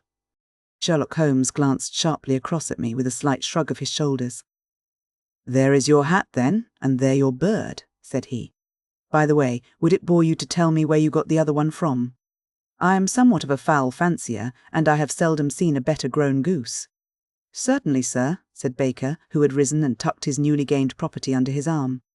"There are a few of us who frequent the Alpha Inn, near the museum. We are to be found in the museum itself during the day, you understand. This year, our good host, Windigate by name, instituted a goose club, by which, on consideration of some few pence every week, we were each to receive a bird at Christmas. My pence were duly paid, and the rest is familiar to you. I am much indebted to you, sir, for a Scotch bonnet is fitted neither to my years nor my gravity." With a comical pomposity of manner, he bowed solemnly to both of us and strode off upon his way. "So much for Mr. Henry Baker," said Holmes when he had closed the door behind him. "It is quite certain that he knows nothing whatever about the matter. Are you hungry, Watson?" "Not particularly." "Then I suggest that we turn our dinner into a supper and follow up this clue while it is still hot. By all means." It was a bitter night, so we drew on our ulsters and wrapped cravats about our throats. Outside, the stars were shining coldly in a cloudless sky, and the breath of the passers by blew out into smoke like so many pistol shots. Our footfalls rang out crisply and loudly as we swung through the Doctor's Quarter, Wimpole Street, Harley Street, and so through Wigmore Street into Oxford Street. In a quarter of an hour we were in Bloomsbury at the Alpha Inn, which is a small public house at the corner of one of the streets which runs down into Holborn. Holmes pushed open the door of the private bar and ordered 2 glasses of beer from the ruddy-faced, white-aproned landlord. "Your beer should be excellent if it is as good as your geese," said he. "My geese?" The man seemed surprised. "Yes, I was speaking only half an hour ago to Mr. Henry Baker, who was a member of your goose club." "Ah, yes, I see. But you see, sir, them's not our geese." "Indeed, whose then?" "Well, I got the 2 dozen from a salesman in Covent Garden." "Indeed? I know some of them." "Which was it?" "Breckenridge is his name." "Ah, I don't know him. Well, here's your good health, landlord, and prosperity to your house. Good night. Now for Mr. Breckenridge," he continued, buttoning up his coat as we came out into the frosty air. "Remember, Watson, that though we have so homely a thing as a goose at one end of this chain, we have at the other a man who will certainly get 7 years' penal servitude unless we can establish his innocence. It is possible that our inquiry may but confirm his guilt, but, in any case, we have a line of investigation which has been missed by the police, and which a singular chance has placed in our hands. Let us follow it out to the bitter end. Faces to the south, then, and quick march." We passed across Holborn, down Endell Street, and so through a zigzag of slums to Covent Garden Market. One of the largest stalls bore the name of Breckenridge upon it, and the proprietor, a horsey looking man with a sharp face and trim side whiskers, was helping a boy to put up the shutters. "Good evening. It's a cold night," said Holmes. The salesman nodded and shot a questioning glance at my companion. "Sold out of geese, I see," continued Holmes, pointing at the bare slabs of marble. "Let you have 500 tomorrow morning." "That's no good." "Well, there are some on the stall with the gas flare." "Ah, but I was recommended to you." "Who by?" "The landlord of the Alpha." "Oh yes, I sent him a couple of dozen. Fine birds they were too. Now, where did you get them from?" To my surprise, the question provoked a burst of anger from the salesman. "Now then, mister," said he, with his head cocked and his arms akimbo, "what are you driving at? Let's have it straight now." "It is straight enough." "I should like to know who sold you the geese which you supplied to the Alpha." "Well then, I shan't tell you." "So now? Oh, it is a matter of no importance, but I don't know why you should be so warm over such a trifle." "Warm? You'd be as warm, maybe, if you were as pestered as I am.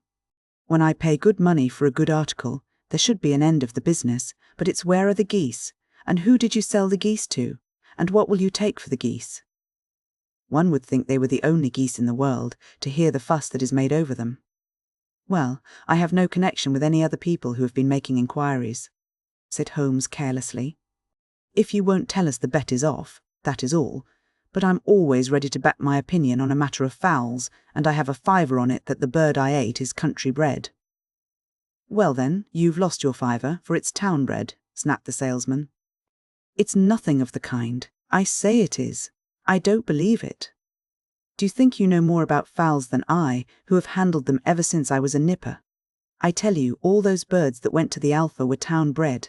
You'll never persuade me to believe that. Will you bet, then? It's merely taking your money, for I know that I am right. But I'll have a sovereign on with you, just to teach you not to be obstinate." The salesman chuckled grimly. "Bring me the books, Bill," said he. The small boy brought round a small thin volume and a great greasy-backed one, laying them out together beneath the hanging lamp. "Now then, Mr. Cocksure," said the salesman, "I thought that I was out of geese, but before I finish you'll find that there is still one left in my shop. You see this little book? Well, that's the list of the folk from whom I buy, do you see? Well then, here on this page are the country folk, and the numbers after their names are where their accounts are in the big ledger. Now then, you see this other page in red ink? Well, that is a list of my town suppliers.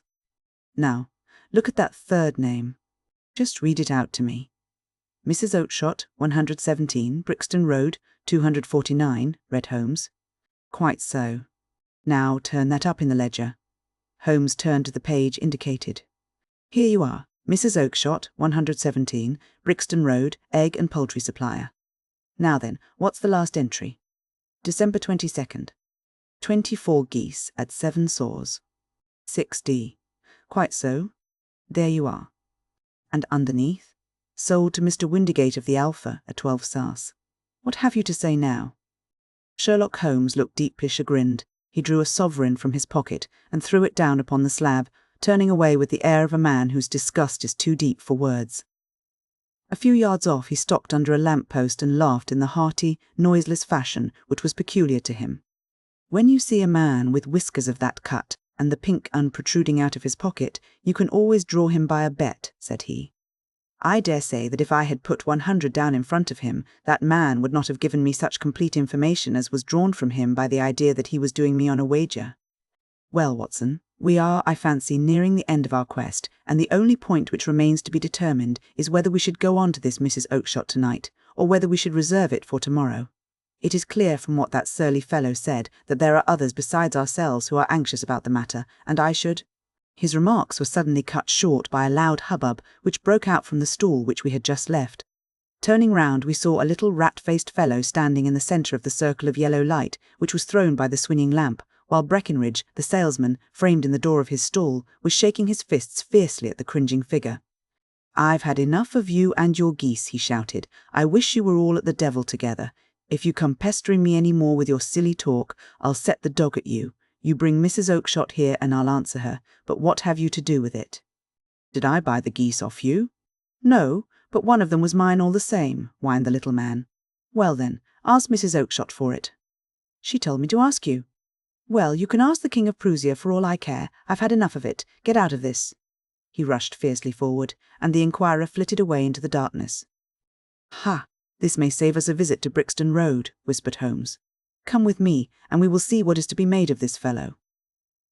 Striding through the scattered knots of people who lounged round the flaring stalls, my companion speedily overtook the little man and touched him upon the shoulder.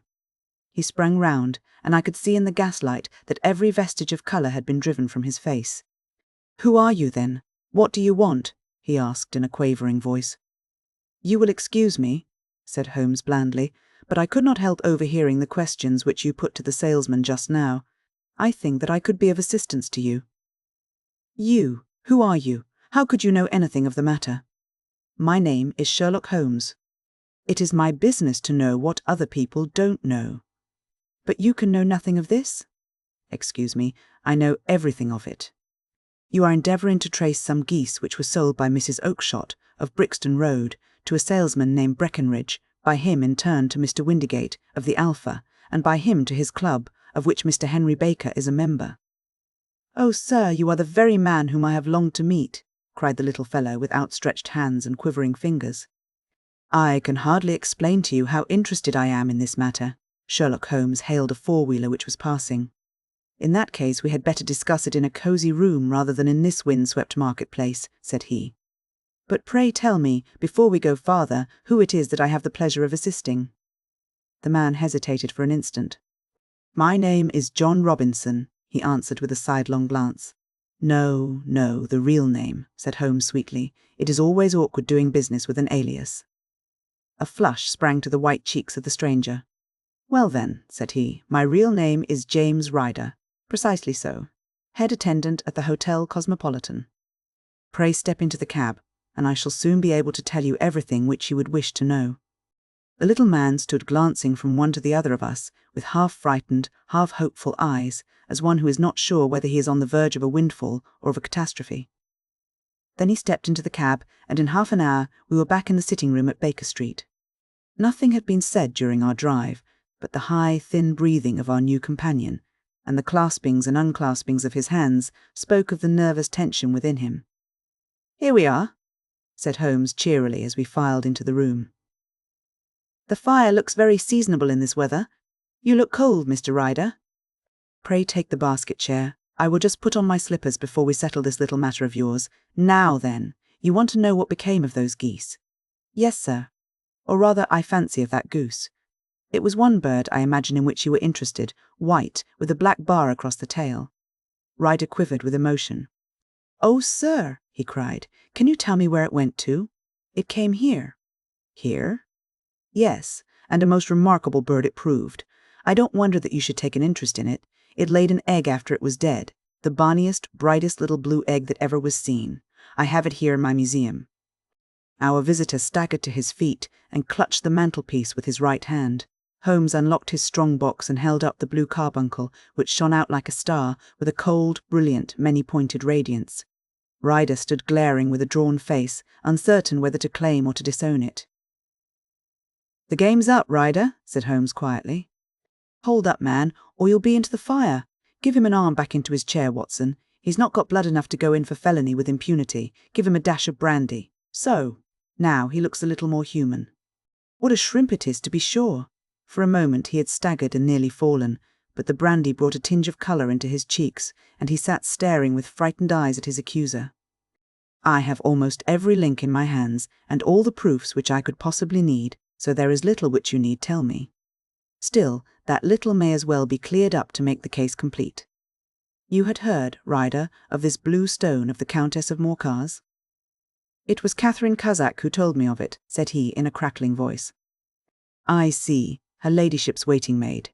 Well, the temptation of sudden wealth so easily acquired was too much for you, as it has been for better men before you, but you were not very scrupulous in the means you used. It seems to me, Ryder, that there is the making of a very pretty villain in you. You knew that this man Horner, the plumber, had been concerned in some such matter before, and that suspicion would rest the more readily upon him. What did you do then? You made some small job in my lady's room, you and your confederate Cusack, and you managed that he should be the man sent for. Then, When he had left, you rifled the jewel case, raised the alarm, and had this unfortunate man arrested. You then—" Ryder threw himself down suddenly upon the rug and clutched at my companion's knees. "For God's sake, have mercy!" he shrieked. "Think of my father, of my mother. It would break their hearts. I never went wrong before. I never will again. I swear it. I'll swear it on a Bible. Oh, don't bring it into court." "For Christ's sake, don't. Get back into your chair," said Holmes sternly. "It is very well to cringe and crawl now, but you thought little enough of this poor Horner in the dock for a crime of which he knew nothing. I will fly, Mr. Holmes. I will leave the country, sir. Then the charge against him will break down." "Hum. We will talk about that. And now let us hear a true account of the next act. How came the stone into the goose, and how came the goose into the open market? Tell us the truth, for there lies your only hope of safety." Ryder passed his tongue over his parched lips. "I will tell you it just as it happened, sir," said he. "When Horner had been arrested, it seemed to me that it would be best for me to get away with the stone at once, for I did not know at what moment the police might not take it into their heads to search me in my room. There was no place about the hotel where it would be safe. I went out, as if on some commission, and I made for my sister's house. She had married a man named Oakshott, and lived in Brixton Road, where she fattened fowls for the market. All the way there, every man I met seemed to me to be a policeman or a detective, and, for all that it was a cold night, the sweat was pouring down my face before I came to the Brixton Road. My sister asked me what was the matter, and why I was so pale, but I told her that I had been upset by the jewel robbery at the hotel. Then I went into the backyard and smoked a pipe and wondered what it would be best to do. I had a friend once called Maudsley, who went to the bad, and has just been serving his time in Pentonville. One day he had met me, and fell into talk about the ways of thieves, and how they could get rid of what they stole.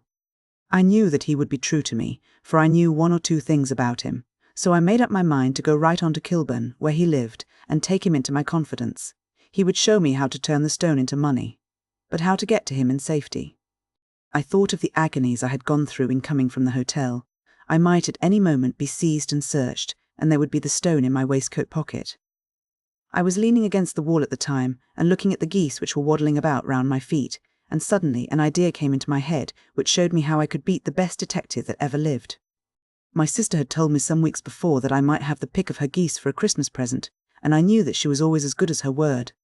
I would take my goose now, and in it I would carry my stone to Kilburn. There was a little shed in the yard, and behind this I drove one of the birds, a fine big one, white, with a barred tail. I caught it, and prying its bill open, I thrust the stone down its throat as far as my finger could reach. The bird gave a gulp, and I felt the stone pass along its gullet and down into its crop. But the creature flapped and struggled, and out came my sister to know what was the matter. As I turned to speak to her, the brute broke loose and fluttered off among the others. "Whatever were you doing with that bird, Jem?" says she. "Well," said I, "you said you'd give me one for Christmas, and I was feeling which was the fattest." "Oh," says she, "we've set yours aside for you, Jem's bird we call it. It's the big white one over yonder. There's 26 of them, which makes one for you and one for us and 2 dozen for the market." "Thank you, Maggie," says I, "but if it is all the same to you, I'd rather have that one I was handling just now." "The other is a good 3 pound heavier," said she, "and we fattened it expressly for you." "Never mind." "I'll have the other, and I'll take it now," said I. "Oh, just as you like," said she, a little huffed. "Which is it you want, then?" "That white one with the barred tail, right in the middle of the flock." "Oh, very well. Kill it and take it with you." Well, I did what she said, Mr. Holmes, and I carried the bird all the way to Kilburn. I told my pal what I had done, for he was a man that it was easy to tell a thing like that to. He laughed until he choked, and we got a knife and opened the goose. My heart turned to water, for there was no sign of the stone, and I knew that some terrible mistake had occurred. I left the bird, rushed back to my sister's, and hurried into the backyard. There was not a bird to be seen there. "Where are they all, Maggie?" I cried. "Gone to the dealers, Jem." "Which dealers?" "Breckinridge, of Covent Garden." "But was there another with a barred tail?" I asked, "the same as the one I chose?" "Yes, Jem. There were 2 barred-tailed ones, and I could never tell them apart." Well, then, of course I saw it all, and I ran off as hard as my feet would carry me to this man Breckinridge. But he had sold the lot at once, and not one word would he tell me as to where they had gone. You heard him yourselves tonight. Well, he has always answered me like that. My sister thinks that I am going mad. Sometimes I think that I am myself. And and now I am myself a branded thief, without ever having touched the wealth for which I sold my character. God help me! God help me!" He burst into convulsive sobbing, with his face buried in his hands. There was a long silence, broken only by his heavy breathing and by the measured tapping of Sherlock Holmes's finger tips upon the edge of the table. Then my friend rose and threw open the door. "Get out," said he. "What, sir? Oh, heaven bless you! No more words! Get out!" And no more words were needed. There was a rush, a clatter upon the stairs, the bang of a door, and the crisp rattle of running footfalls from the street. "After all, Watson," said Holmes, reaching up his hand for his clay pipe, "I am not retained by the police to supply their deficiencies. If Horner were in danger it would be another thing, but this fellow will not appear against him, and the case must collapse. I suppose that I am commuting a felony, but it is just possible that I am saving a soul. This fellow will not go wrong again. He is too terribly frightened. Send him to jail now, and you make him a jailbird for life. Besides, it is the season of forgiveness. Chance has put in our way a most singular and whimsical problem, and its solution is its own reward. If you will have the goodness to touch the bell, Doctor, we will begin another investigation, in which also a bird will be the chief feature." 8. The Adventure of the Speckled Band. On glancing over my notes of the 70-odd cases in which I have, during the last 8 years, studied the methods of my friend Sherlock Holmes, I find many tragic, some comic, a large number merely strange, but none commonplace, for, working as he did rather for the love of his art than for the acquirement of wealth, he refused to associate himself with any investigation which did not tend towards the unusual, and even the fantastic. Of all these varied cases, however, I cannot recall any which presented more singular features than that which was associated with the well-known Surrey family of the Roylotts of Stoke Moran. The events in question occurred in the early days of my association with Holmes, when we were sharing rooms as bachelors in Baker Street. It is possible that I might have placed them upon record before, but a promise of secrecy was made at the time, from which I have only been freed during the last month by the untimely death of the lady to whom the pledge was given. It is perhaps as well that the facts should now come to light, for I have reasons to know that there are widespread rumours as to the death of Dr. Grimesby Roylott, which tend to make the matter even more terrible than the truth. It was early in April in the year 1803 that I woke one morning to find Sherlock Holmes standing, fully dressed, by the side of my bed. He was a late riser, as a rule, and as the clock on the mantelpiece showed me that it was only 7:15, I blinked up at him in some surprise, and perhaps just a little resentment, for I was myself regular in my habits. "Very sorry to knock you up, Watson," said he, "but it's the common lot this morning. Mrs. Hudson has been knocked up," she retorted upon me, "and I on you." "What is it then? A fire?" "No, a client. It seems that a young lady has arrived in a considerable state of excitement, who insists upon seeing me. She is waiting now in the sitting-room. Now, when young ladies wander about the metropolis at this hour of the morning, and knock sleepy people up out of their beds, I presume that it is something very pressing which they have to communicate. Should it prove to be an interesting case, you would, I am sure, wish to follow it from the outset. I thought, at any rate, that I should call you and give you the chance. My dear fellow, I would not miss it for anything. I had no keener pleasure than in following Holmes in his professional investigations, and in admiring the rapid deductions, as swift as intuitions, and yet always founded on a logical basis with which he unravelled the problems which were submitted to him. I rapidly threw on my clothes and was ready in a few minutes to accompany my friend down to the sitting-room. A lady dressed in black and heavily veiled, who had been sitting in the window, rose as we entered. "Good morning, madam," said Holmes cheerily. "My name is Sherlock Holmes.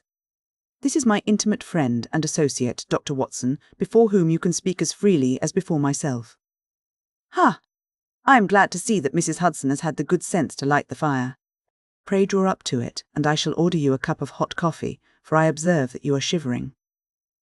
"It is not cold which makes me shiver," said the woman in a low voice, changing her seat as requested. "What, then?" "It is fear, Mr. Holmes. It is terror." She raised her veil as she spoke, and we could see that she was indeed in a pitiable state of agitation, her face all drawn and grey, with restless, frightened eyes like those of some hunted animal.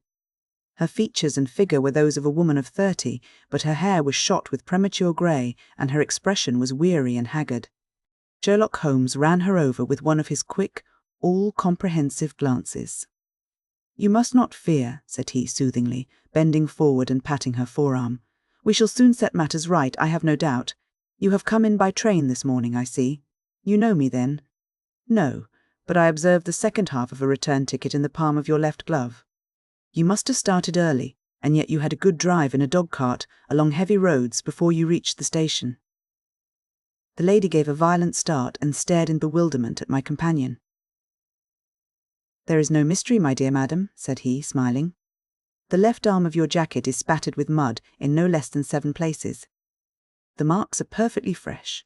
There is no vehicle save a dog-cart which throws up mud in that way, and then only when you sit on the left-hand side of the driver. Whatever your reasons may be, you are perfectly correct," said she. "I started from home before 6, reached Leatherhead at 20 past, and came in by the first train to Waterloo. Sir, I can stand this strain no longer. I shall go mad if it continues. I have no one to turn to, none, save only one, who cares for me, and he, poor fellow, can be of little aid. I have heard of you, Mr. Holmes. I have heard of you from Mrs. Farintosh, whom you helped in the hour of her sore need. It was from her that I had your address. Oh, sir, do you not think that you could help me too, and at least throw a little light through the dense darkness which surrounds me? At present it is out of my power to reward you for your services, but in a month or 6 weeks I shall be married, with the control of my own income, and then at least you shall not find me ungrateful." Holmes turned to his desk and, unlocking it, drew out a small case-book, which he consulted. "Farintosh," said he. "Ah, yes, I recall the case. It was concerned with an opal tiara. I think it was before your time, Watson. I can only say, madam, that I shall be happy to devote the same care to your case as I did to that of your friend. As to reward, my profession is its own reward. But you are at liberty to defray whatever expenses I may be put to, at the time which suits you best. And now I beg that you will lay before us everything that may help us in forming an opinion upon the matter." "Alas," replied our visitor, "the very horror of my situation lies in the fact that my fears are so vague, and my suspicions depend so entirely upon small points, which might seem trivial to another, that even he to whom of all others I have a right to look for help and advice looks upon all that I tell him about it as the fancies of a nervous woman. He does not say so, but I can read it from his soothing answers and averted eyes. But I have heard, Mr. Holmes, that you can see deeply into the manifold wickedness of the human heart. You may advise me how to walk amid the dangers which encompass me." "I am all attention, madam. My name is Helen Stoner, and I am living with my stepfather, who is the last survivor of one of the oldest Saxon families in England, the Roylotts of Stoke Moran, on the western border of Surrey." Holmes nodded his head. "The name is familiar to me," said he. "The family was at one time among the richest in England, and the estates extended over the borders into Berkshire in the north and Hampshire in the west. In the last century, however, 4 successive heirs were of a dissolute and wasteful disposition, and the family ruin was eventually completed by a gambler in the days of the Regency. Nothing was left save a few acres of ground and the 200-year-old house, which is itself crushed under a heavy mortgage. The last squire dragged out his existence there, living the horrible life of an aristocratic pauper. But his only son, my stepfather, seeing that he must adapt himself to the new conditions, obtained an advance from a relative, which enabled him to take a medical degree and went out to Calcutta, where, by his professional skill and his force of character, he established a large practice. In a fit of anger, however, caused by some robberies which had been perpetrated in the house, he beat his native butler to death and narrowly escaped a capital sentence. As it was, he suffered a long term of imprisonment, and afterwards returned to England, a morose and disappointed man. When Dr. Roylott was in India, he married my mother, Mrs. Stoner, the young widow of Major General Stoner of the Bengal Artillery. My sister Julia and I were twins, and we were only 2 years old at the time of my mother's remarriage. She had a considerable sum of money, not less than £1,000 a year, and this she bequeathed to Dr. Roylott entirely while we resided with him, with the provision that a certain annual sum should be allowed to each of us in the event of our marriage. Shortly after our return to England, my mother died. She was killed 8 years ago in a railway accident near Crewe. Dr. Roylott then abandoned his attempts to establish himself in practice in London, and took us to live with him in the old ancestral house at Stoke Moran. The money which my mother had left was enough for all our wants, and there seemed to be no obstacle to our happiness. But a terrible change came over our stepfather about this time. Instead of making friends and exchanging visits with our neighbours, who had at first been overjoyed to see a Roylott of Stoke Moran back in the old family seat, he shut himself up in his house and seldom came out save to indulge in ferocious quarrels with whoever might cross his path. And violence of temper, approaching to mania, has been hereditary in the men of the family, and in my stepfather's case it had, I believe, been intensified by his long residence in the tropics. A series of disgraceful brawls took place, 2 of which ended in the police court, until at last he became the terror of the village, and the folks would fly at his approach, for he is a man of immense strength and absolutely uncontrollable in his anger. Last week he hurled the local blacksmith over a parapet into a stream, and it was only by paying over all the money which I could gather together that I was able to avert another public exposure. He had no friends at all save the wandering gypsies, and he would give these vagabonds leave to encamp upon the few acres of bramble-covered land which represent the family estate, and would accept in return the hospitality of their tents, wandering away with them sometimes for weeks on end. He has a passion also for Indian animals, which are sent over to him by a correspondent, and he has at this moment a cheetah and a baboon, which wander freely over his grounds and are feared by the villagers almost as much as their master.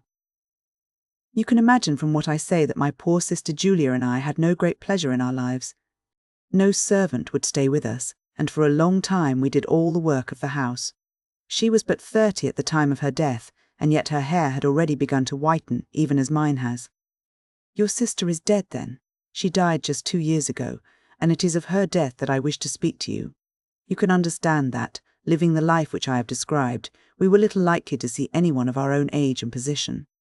We had, however, an aunt, my mother's maiden sister, Miss Honoria Westphale, who lives near Harrow, and we were occasionally allowed to pay short visits at this lady's house.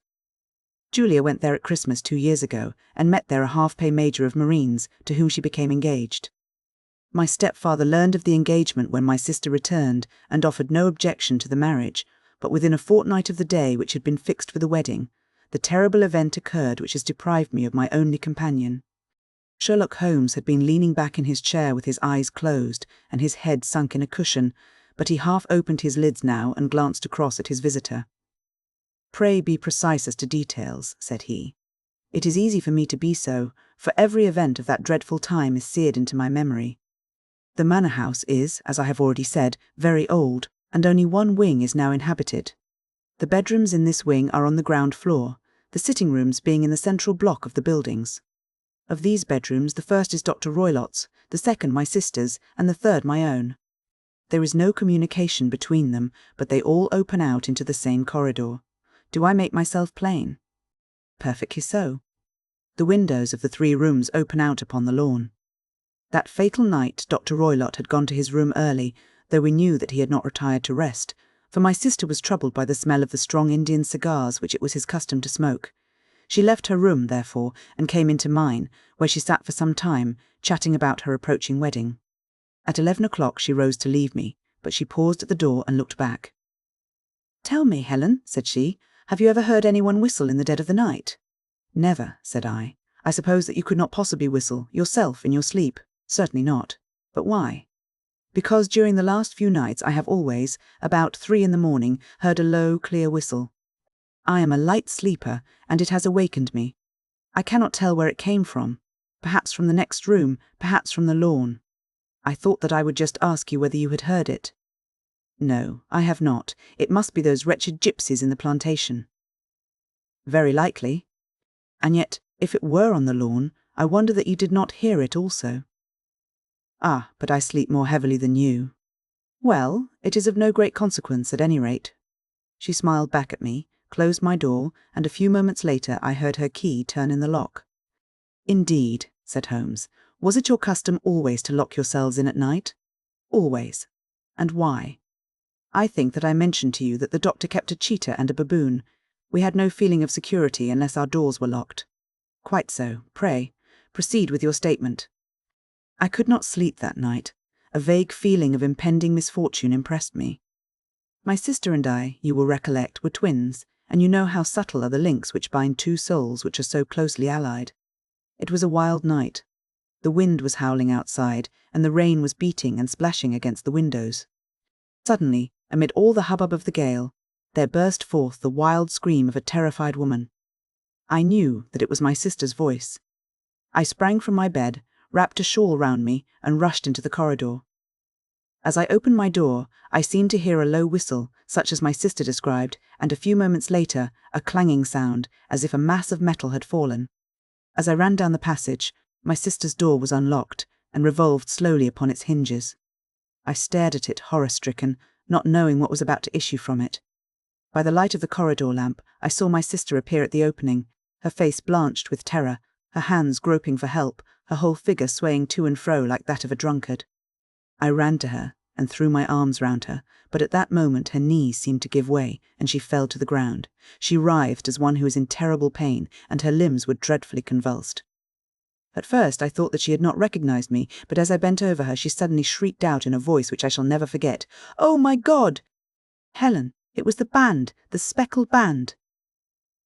There was something else which she would fain have said, and she stabbed with her finger into the air in the direction of the doctor's room, but a fresh convulsion seized her and choked her words. I rushed out, calling loudly for my stepfather, and I met him hastening from his room in his dressing gown.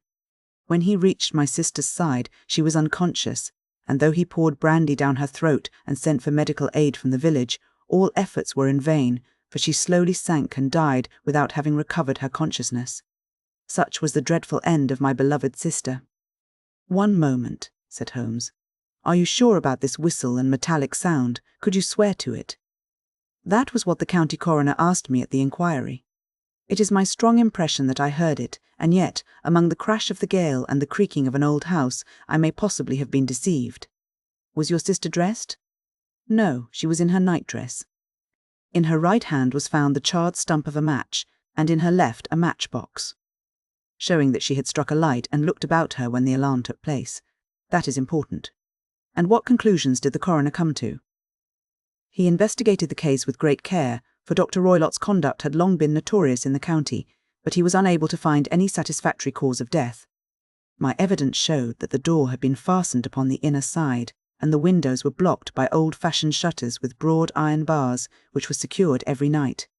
The walls were carefully sounded, and were shown to be quite solid all round, and the flooring was also thoroughly examined, with the same result. The chimney is wide, but is barred up by 4 large staples. It is certain, therefore, that my sister was quite alone when she met her end. Besides, there were no marks of any violence upon her. How about poison? The doctors examined her for it, but without success. What do you think that this unfortunate lady died of, then? It is my belief that she died of pure fear and nervous shock, though what it was that frightened her I cannot imagine.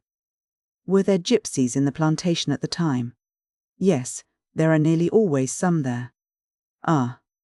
And what did you gather from this allusion to a band, a speckled band? Sometimes I have thought that it was merely the wild talk of delirium, sometimes that it may have referred to some band of people, perhaps to these very gypsies in the plantation. I do not know whether the spotted handkerchiefs which so many of them wear over their heads might have suggested the strange adjective which she used. Holmes shook his head like a man who is far from being satisfied. "These are very deep waters," said he. "Pray go on with your narrative." 2 years have passed since then, and my life has been until lately lonelier than ever. A month ago, however, a dear friend, whom I have known for many years, has done me the honour to ask my hand in marriage. His name is Armitage, Percy Armitage, the second son of Mr. Armitage of Cranewater, near Reading. My stepfather has offered no opposition to the match, and we are to be married in the course of the spring. 2 days ago some repairs were started in the west wing of the building, and my bedroom wall has been pierced, so that I have had to move into the chamber in which my sister died, and to sleep in the very bed in which she slept. Imagine, then, my thrill of terror when last night, as I lay awake, thinking over her terrible fate, I suddenly heard in the silence of the night the low whistle which had been the herald of her own death. I sprang up and lit the lamp, but nothing was to be seen in the room. I was too shaken to go to bed again, however, so I dressed, and as soon as it was daylight I slipped down, got a dog-cart at the Crown Inn, which is opposite, and drove to Leatherhead, from whence I have come on this morning with the one object of seeing you and asking your advice. "You have done wisely," said my friend, "but have you told me all?" "Yes, all." "Miss Roylott, you have not. You are screening your stepfather." "Why, what do you mean?" For answer, Holmes pushed back the frill of black lace which fringed the hand that lay upon our visitor's knee. 5 little livid spots, the marks of 4 fingers and a thumb, were printed upon the white wrist. "You have been cruelly used," said Holmes. The lady coloured deeply and covered over her injured wrist. "He is a hard man," she said, "and perhaps he hardly knows his own strength." There was a long silence, during which Holmes leaned his chin upon his hands and stared into the crackling fire. "This is a very deep business," he said at last. "There are 1,000 details which I should desire to know before I decide upon our course of action, yet we have not a moment to lose. If we were to come to Stoke Moran today, would it be possible for us to see over these rooms without the knowledge of your stepfather?" As it happens, he spoke of coming into town today upon some most important business. It is probable that he will be away all day, and that there would be nothing to disturb you. We have a housekeeper now, but she is old and foolish, and I could easily get her out of the way. Excellent. You are not averse to this trip, Watson, by no means. Then we shall both come. What are you going to do yourself?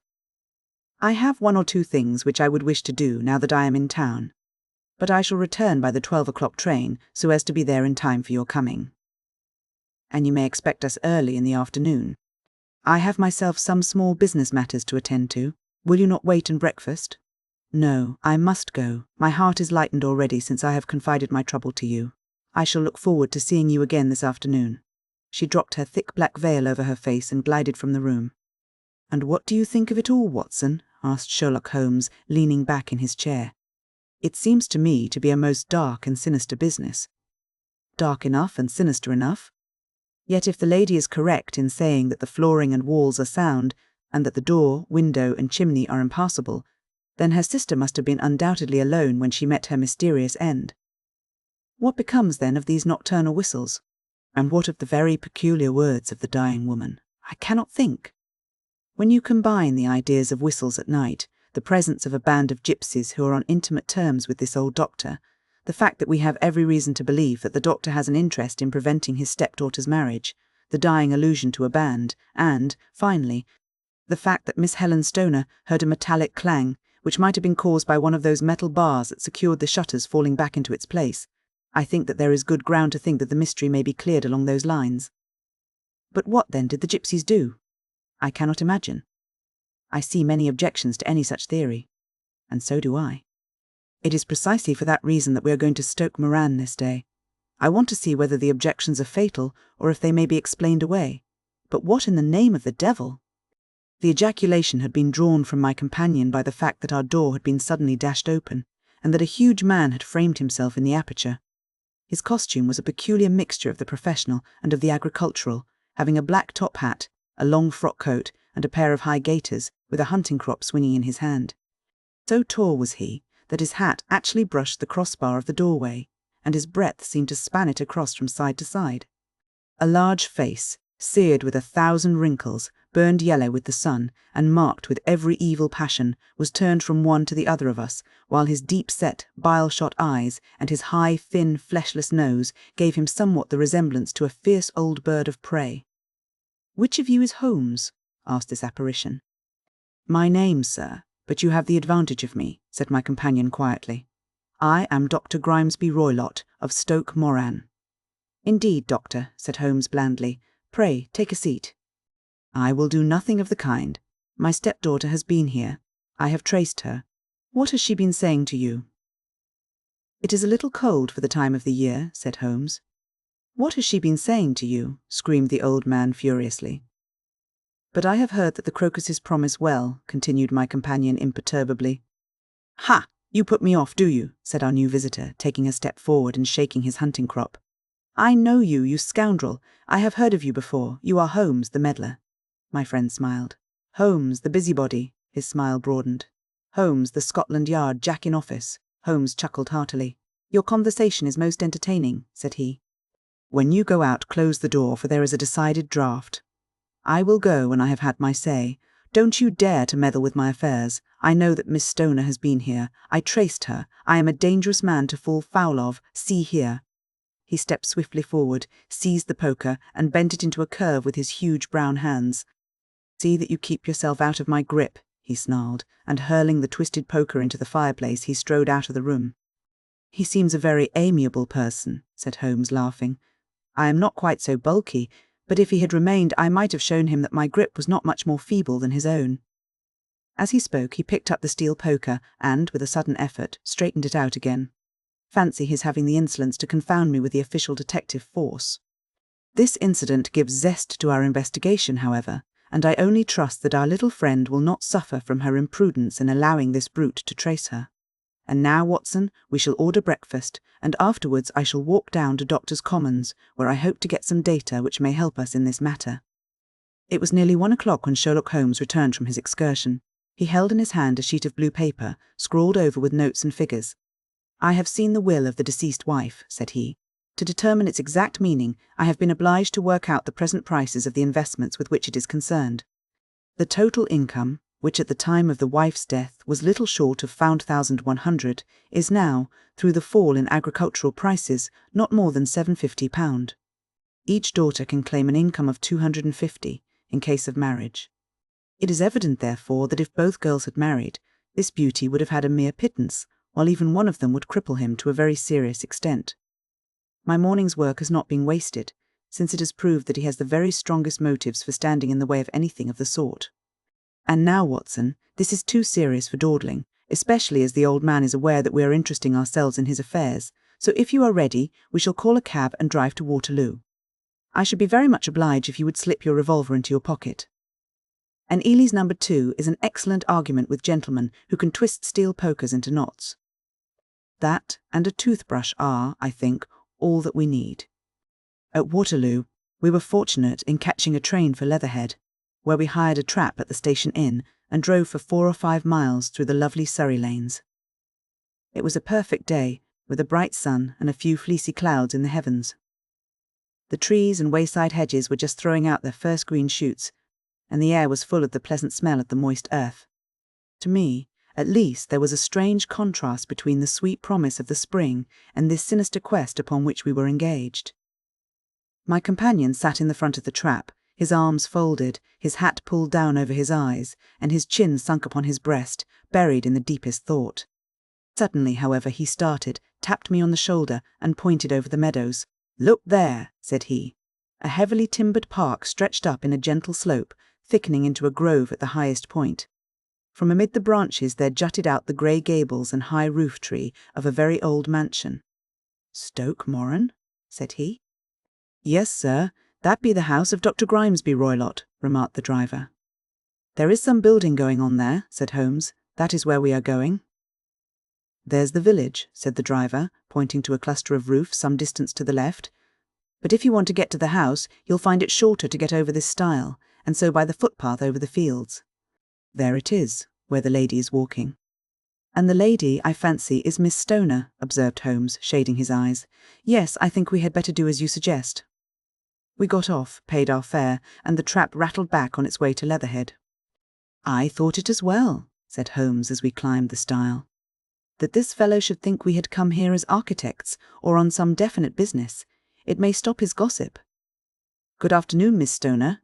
You see that we have been as good as our word." Our client of the morning had hurried forward to meet us with a face which spoke her joy. "I have been waiting so eagerly for you," she cried, shaking hands with us warmly. "All has turned out splendidly. Dr. Roylott has gone to town, and it is unlikely that he will be back before evening." "We have had the pleasure of making the doctor's acquaintance," said Holmes, and in a few words he sketched out what had occurred. Miss Stoner turned white to the lips as she listened. "Good heavens!" she cried. "He has followed me, then. So it appears. He is so cunning that I never know when I am safe from him. What will he say when he returns? He must guard himself, for he may find that there is someone more cunning than himself upon his track. You must lock yourself up from him tonight. If he is violent, we shall take you away to your aunt's at Harrow. Now, we must make the best use of our time, so kindly take us at once to the rooms which we are to examine." The building was of grey, lichen-blotched stone, with a high central portion and 2 curving wings, like the claws of a crab, thrown out on each side. In one of these wings the windows were broken and blocked with wooden boards, while the roof was partly caved in, a picture of ruin. A central portion was in little better repair, but the right-hand block was comparatively modern, and the blinds in the windows, with the blue smoke curling up from the chimneys, showed that this was where the family resided.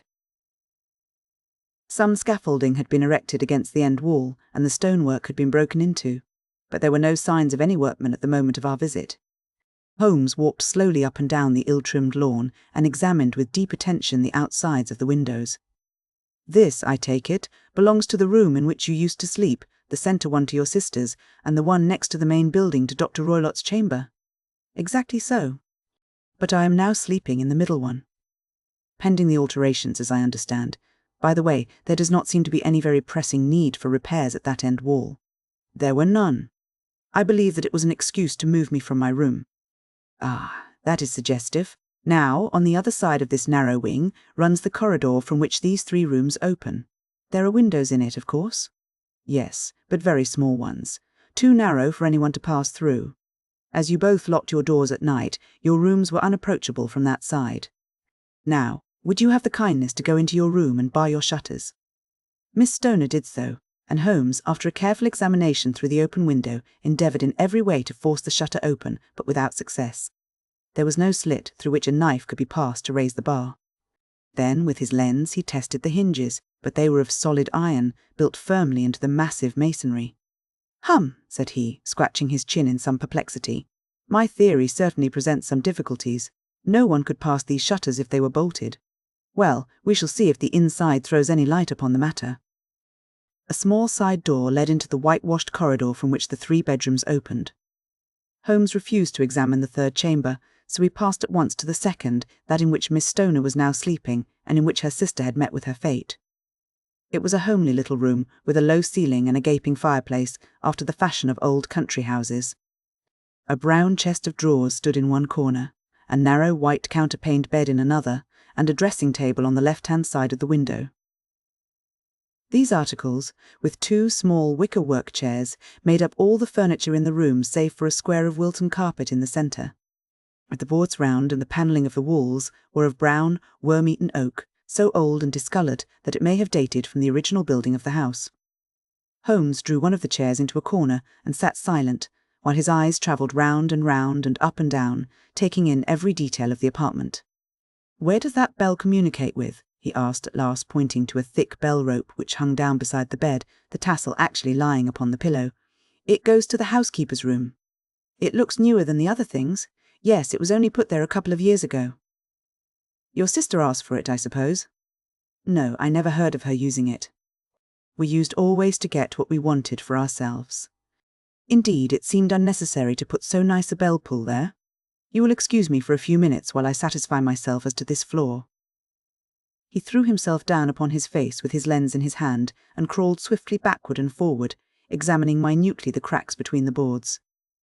Then he did the same with the woodwork with which the chamber was panelled. Finally he walked over to the bed, and spent some time in staring at it and in running his eye up and down the wall. Finally he took the bell rope in his hand and gave it a brisk tug. "Why, it's a dummy," said he. "Won't it ring?" "No, it is not even attached to a wire." "This is very interesting.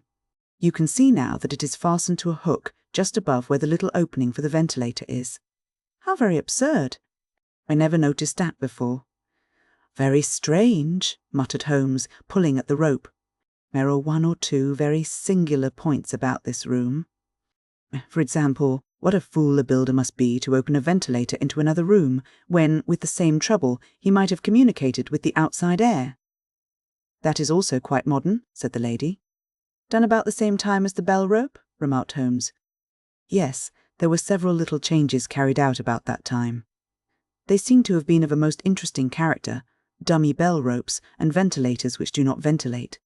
With your permission, Miss Stoner, we shall now carry our researches into the inner apartment." Dr. Grimesby Roylott's chamber was larger than that of his stepdaughter, but was as plainly furnished. A camp bed, a small wooden shelf full of books, mostly of a technical character, an armchair beside the bed, a plain wooden chair against the wall, a round table, and a large iron safe were the principal things which met the eye. Holmes walked slowly round and examined each and all of them with the keenest interest. "What's in here?" he asked, tapping the safe. "My stepfather's business papers." "Oh, you have seen inside then?" "Only once, some years ago." "I remembered that it was full of papers." There isn't a cat in it, for example? No. What a strange idea. Well, look at this. He took up a small saucer of milk which stood on the top of it. No, we don't keep a cat. But there is a cheetah and a baboon. Ah, yes, of course. Well, a cheetah is just a big cat, and yet a saucer of milk does not go very far in satisfying its wants, I dare say. There is one point which I should wish to determine. He squatted down in front of the wooden chair and examined the seat of it with the greatest attention. Thank you. That is quite settled, said he, rising and putting his lens in his pocket. Hullo, here is something interesting. The object which had caught his eye was a small dog lash hung on one corner of the bed. The lash, however, was curled upon itself and tied so as to make a loop of whipcord. What do you make of that, Watson? It's a common enough lash, but I don't know why it should be tied. That is not quite so common, is it? Ah me, it's a wicked world, and when a clever man turns his brains to crime it is the worst of all. I think that I have seen enough now, Miss Stoner, and with your permission we shall walk out upon the lawn. I had never seen my friend's face so grim or his brow so dark as it was when we turned from the scene of this investigation. We had walked several times up and down the lawn, neither Miss Stoner nor myself liking to break in upon his thoughts before he roused himself from his reverie. It is very essential, Miss Stoner, said he, that you should absolutely follow my advice in every respect. I shall most certainly do so. The matter is too serious for any hesitation. Your life may depend upon your compliance. I assure you that I am in your hands. In the first place, both my friend and I must spend the night in your room.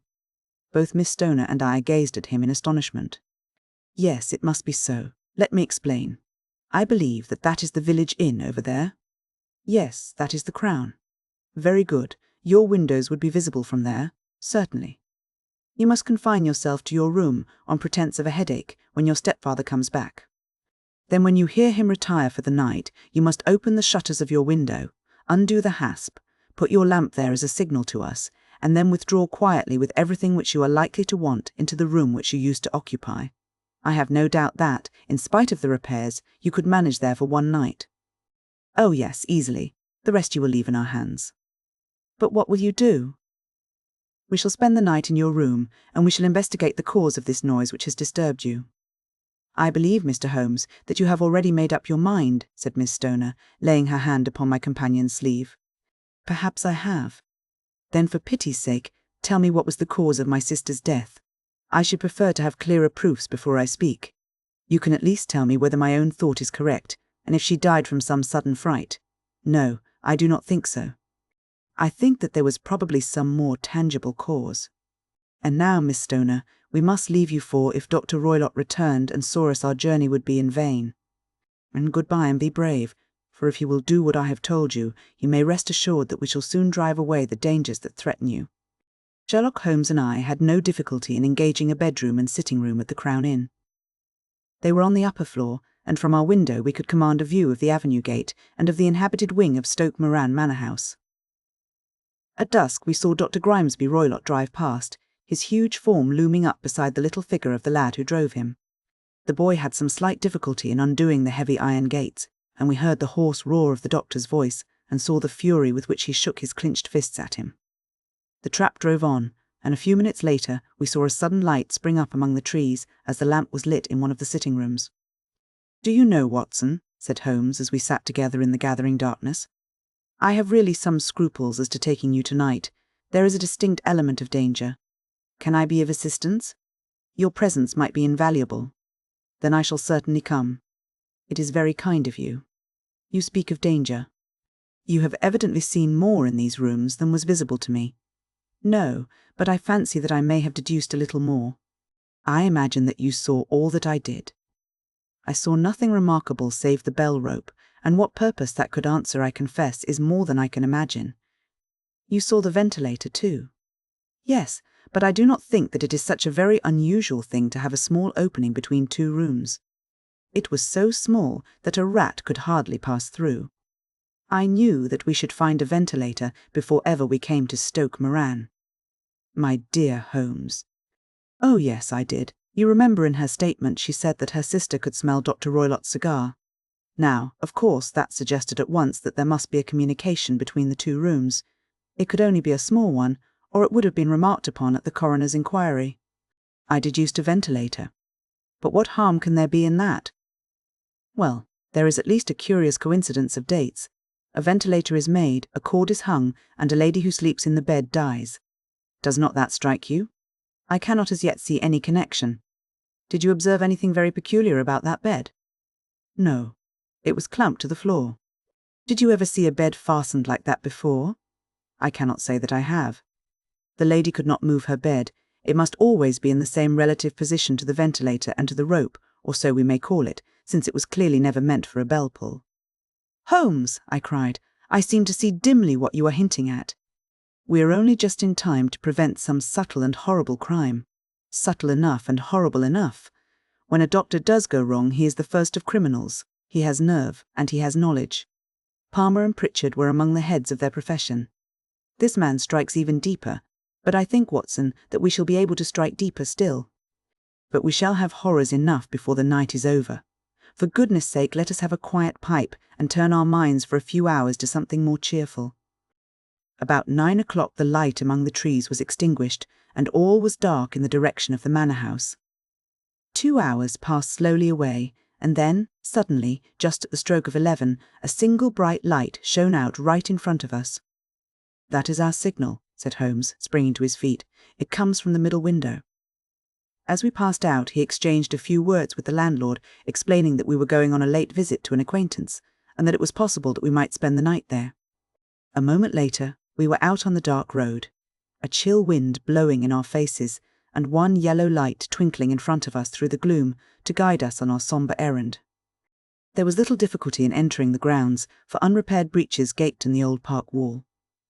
Making our way among the trees, we reached the lawn, crossed it, and were about to enter through the window when out from a clump of laurel bushes there darted what seemed to be a hideous and distorted child, who threw itself upon the grass with writhing limbs and then ran swiftly across the lawn into the darkness. "My God!" I whispered. "Did you see it?" Holmes was for the moment as startled as I. His hand closed like a vice upon my wrist in his agitation. Then he broke into a low laugh and put his lips to my ear. "It is a nice household," he murmured. "That is the baboon." I had forgotten the strange pets which the doctor affected. There was a cheetah, too. Perhaps we might find it upon our shoulders at any moment. I confess that I felt easier in my mind when, after following Holmes' example and slipping off my shoes, I found myself inside the bedroom. My companion noiselessly closed the shutters, moved the lamp onto the table, and cast his eyes round the room. All was as we had seen it in the daytime. Then, creeping up to me and making a trumpet of his hand, he whispered into my ear again so gently that it was all that I could do to distinguish the words. "The least sound would be fatal to our plans," I nodded to show that I had heard. "We must sit without light. He would see it through the ventilator." I nodded again. "Do not go asleep. Your very life may depend upon it. Have your pistol ready in case we should need it." "I will sit on the side of the bed, and you in that chair." I took out my revolver and laid it on the corner of the table. Holmes had brought up a long, thin cane, and this he placed upon the bed beside him. By it he laid the box of matches and the stump of a candle. Then he turned down the lamp, and we were left in darkness. How shall I ever forget that dreadful vigil? I could not hear a sound, not even the drawing of a breath, and yet I knew that my companion sat open-eyed within a few feet of me, in the same state of nervous tension in which I was myself. The shutters cut off the least ray of light, and we waited in absolute darkness. From outside came the occasional cry of a night bird, and once at our very window a long-drawn cat-like whine, which told us that the cheetah was indeed at liberty. Far away we could hear the deep tones of the parish clock, which boomed out every quarter of an hour. How long they seemed, those quarters! 12 struck, and 1 and 2 and 3, and still we sat waiting silently for whatever might befall.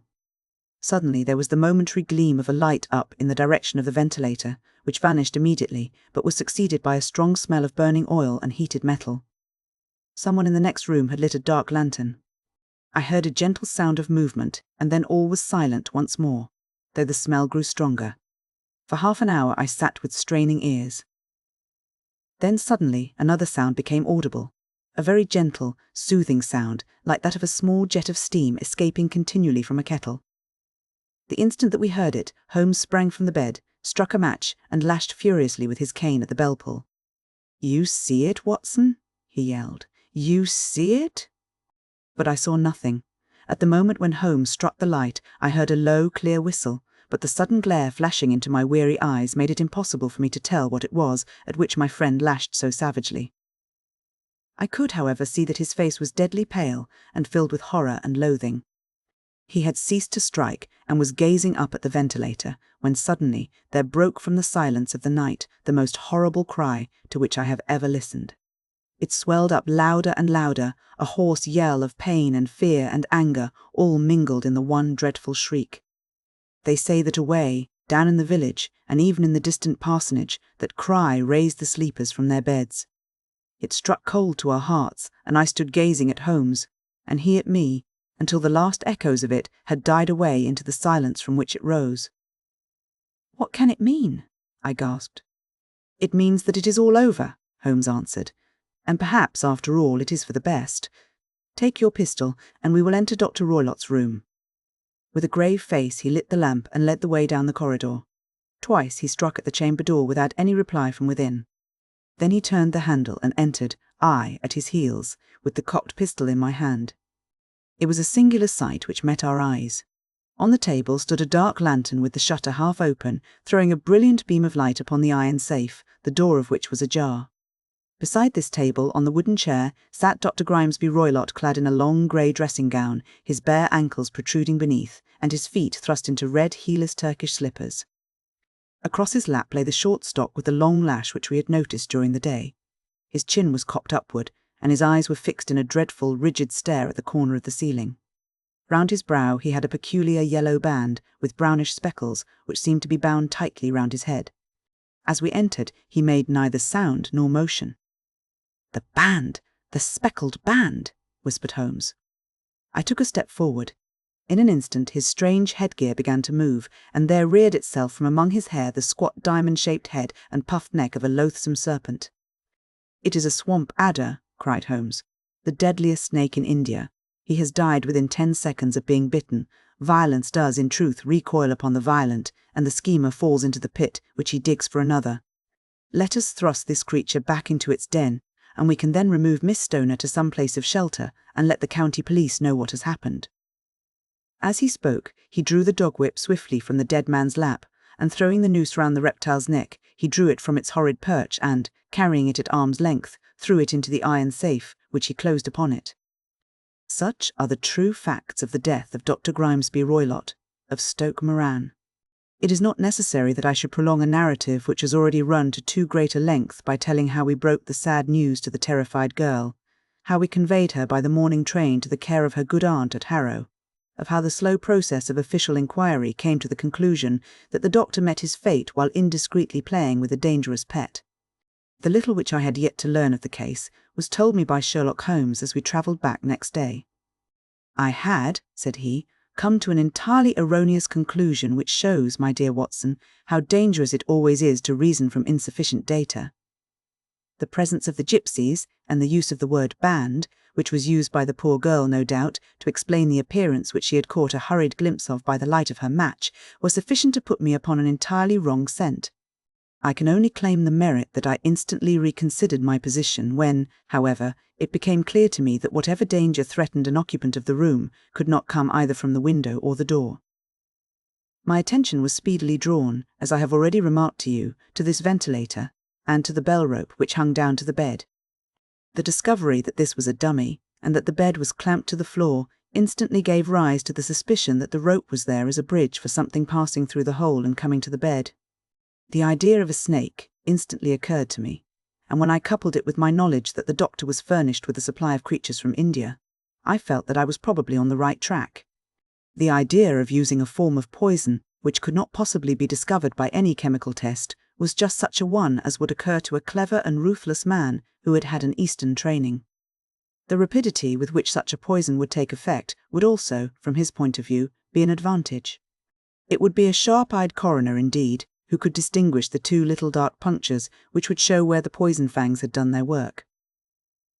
Then I thought of the whistle. Of course he must recall the snake before the morning light revealed it to the victim.